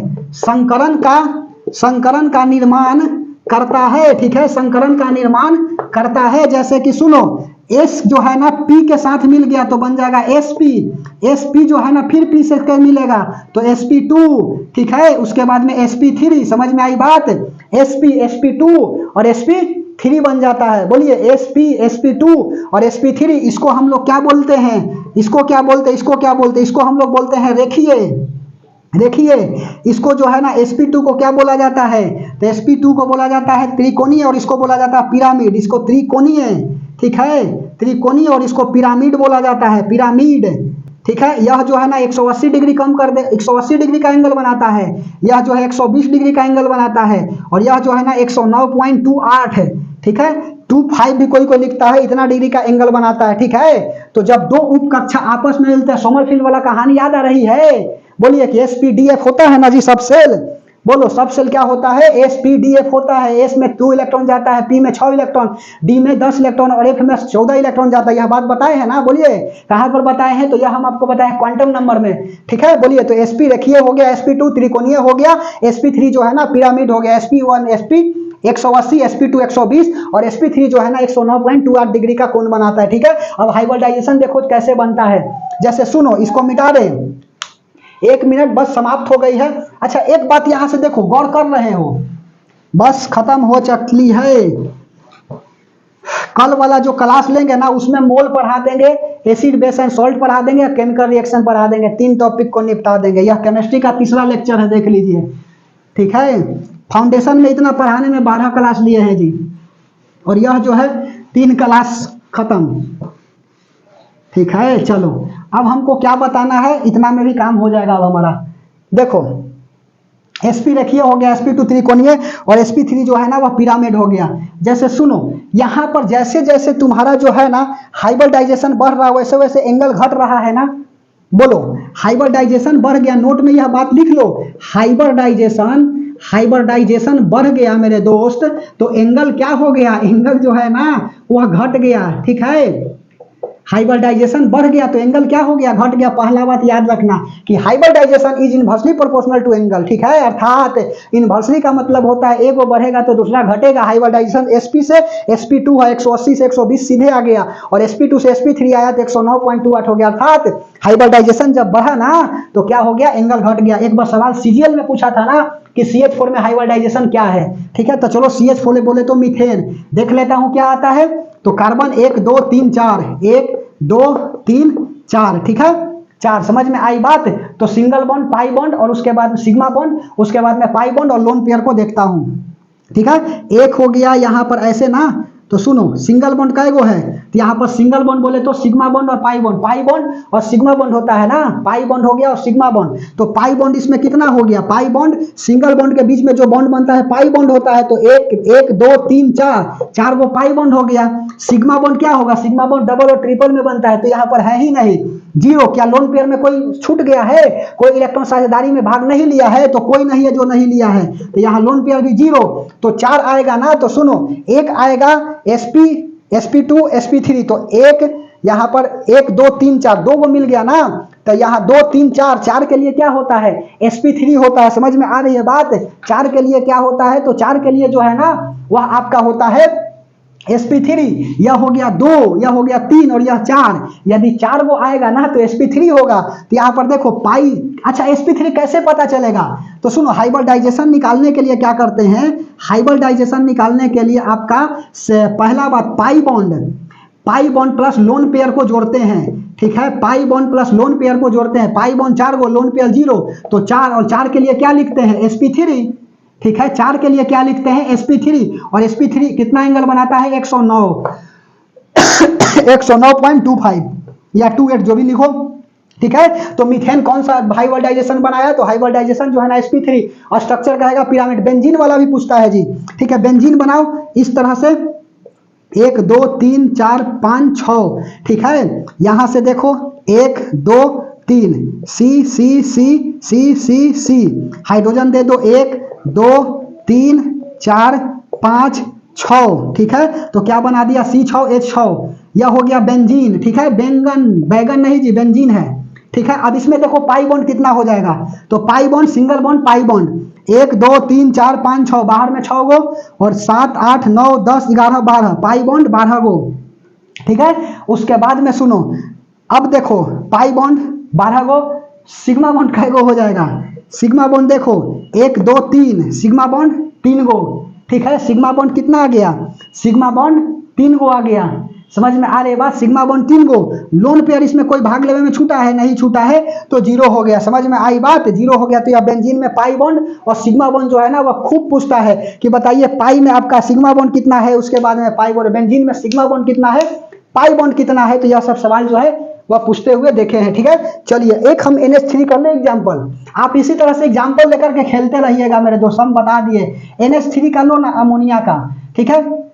N हो गया 1 2 3 4, और उसके बाद में और क्या लिखिएगा, यहाँ 5, तो एक हाइड्रोजन एक हाइड्रोजन एक हाइड्रोजन, ठीक है। यहाँ पर देखो यह हो गया, तो 1 2 3, यही ना स्ट्रक्चर बना, यह सिंगल बॉन्ड, तो पाई बॉन्ड जो है कितना हो गया, 3 गो हो गया। लोन पेयर कितना हो गया, तो लोन पेयर जो है ना एगो भाग नहीं लिया, और ये दोनों को जोड़ेंगे तो 4 हो जाएगा। 4 के लिए हम क्या लिखते हैं, sp3 लिखते हैं, ठीक है। समझ में आई बात, 4 के लिए क्या लिखते हैं, तो 4 के लिए मेरे दोस्त sp3 लिखते हैं, ठीक है। 4 के लिए क्या लिखे, तो 4 के लिए sp3, और sp3 बोले तो क्या हो जाएगा 109 डिग्री, ठीक है, 109.28। H2O को थोड़ा सा दिखाए, H2O कहां पर दिखा, H2O यहाँ पर, ठीक है।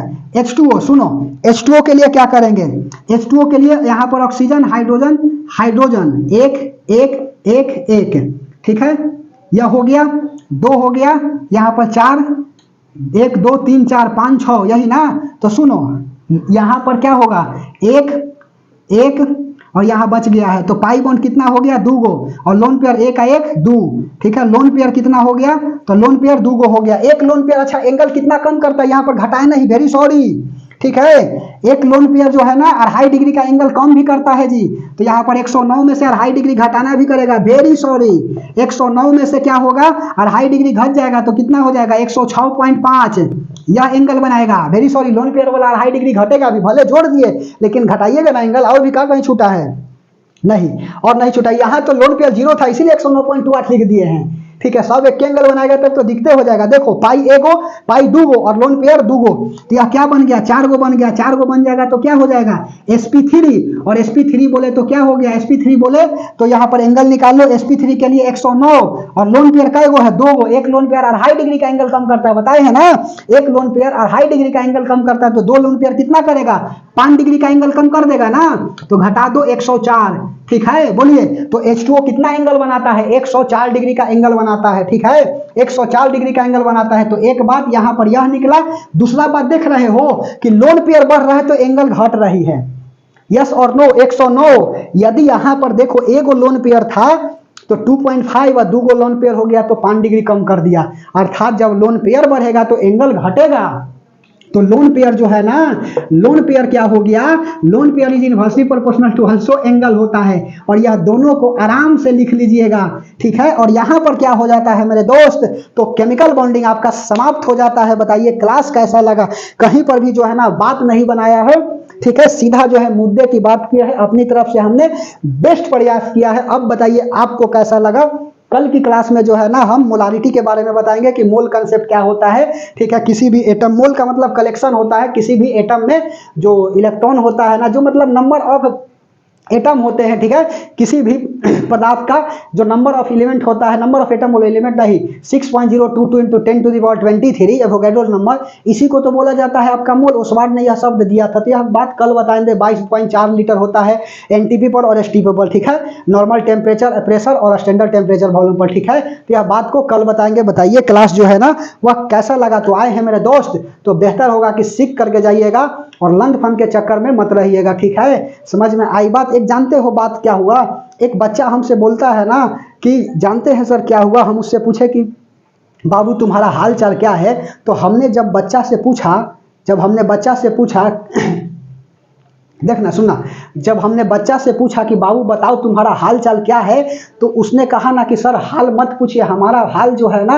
वह बहुत बेहाल है। तो पूछे कि बताओ क्या हुआ, तो कह रहा है ना कि सर आप जब जब उसके बारे में पूछते हैं ना तो लगता है कि हमको मुंह पर थूकते हैं, ठीक है, और उसको बेरहमी से दिल जलाने से पहले मैं उसमें जल क्यों नहीं गया और छोड़ने से पहले मैं उसका मर क्यों नहीं गया, ठीक है, क्योंकि उसकी बातें हमको जगाती थी रात भर और आज उसी की याद सता रही है रात भर, ठीक है। तो ऐसा मेरे दोस्त नहीं करना है, ना कोई बाबू सोना, ना कोई रोना धोना, ओनली फॉर सिलेक्शन होना, ठीक है, ओनली फॉर सिलेक्ट होना, ठीक है, और पड़ोसी को उसकी औकात दिखाना। तो बेहतर होगा कि कॉपी पेन ले करके बैठिएगा और साथ में लिखते चलने का प्रयास करिएगा। तो हम लोग क्या करते हैं, नेक्स्ट क्लास में मिलते हैं, पड़ोसी को उसकी औकात दिखाना है और सिलेक्शन लेना है, ठीक है। तब तक के लिए धन्यवाद।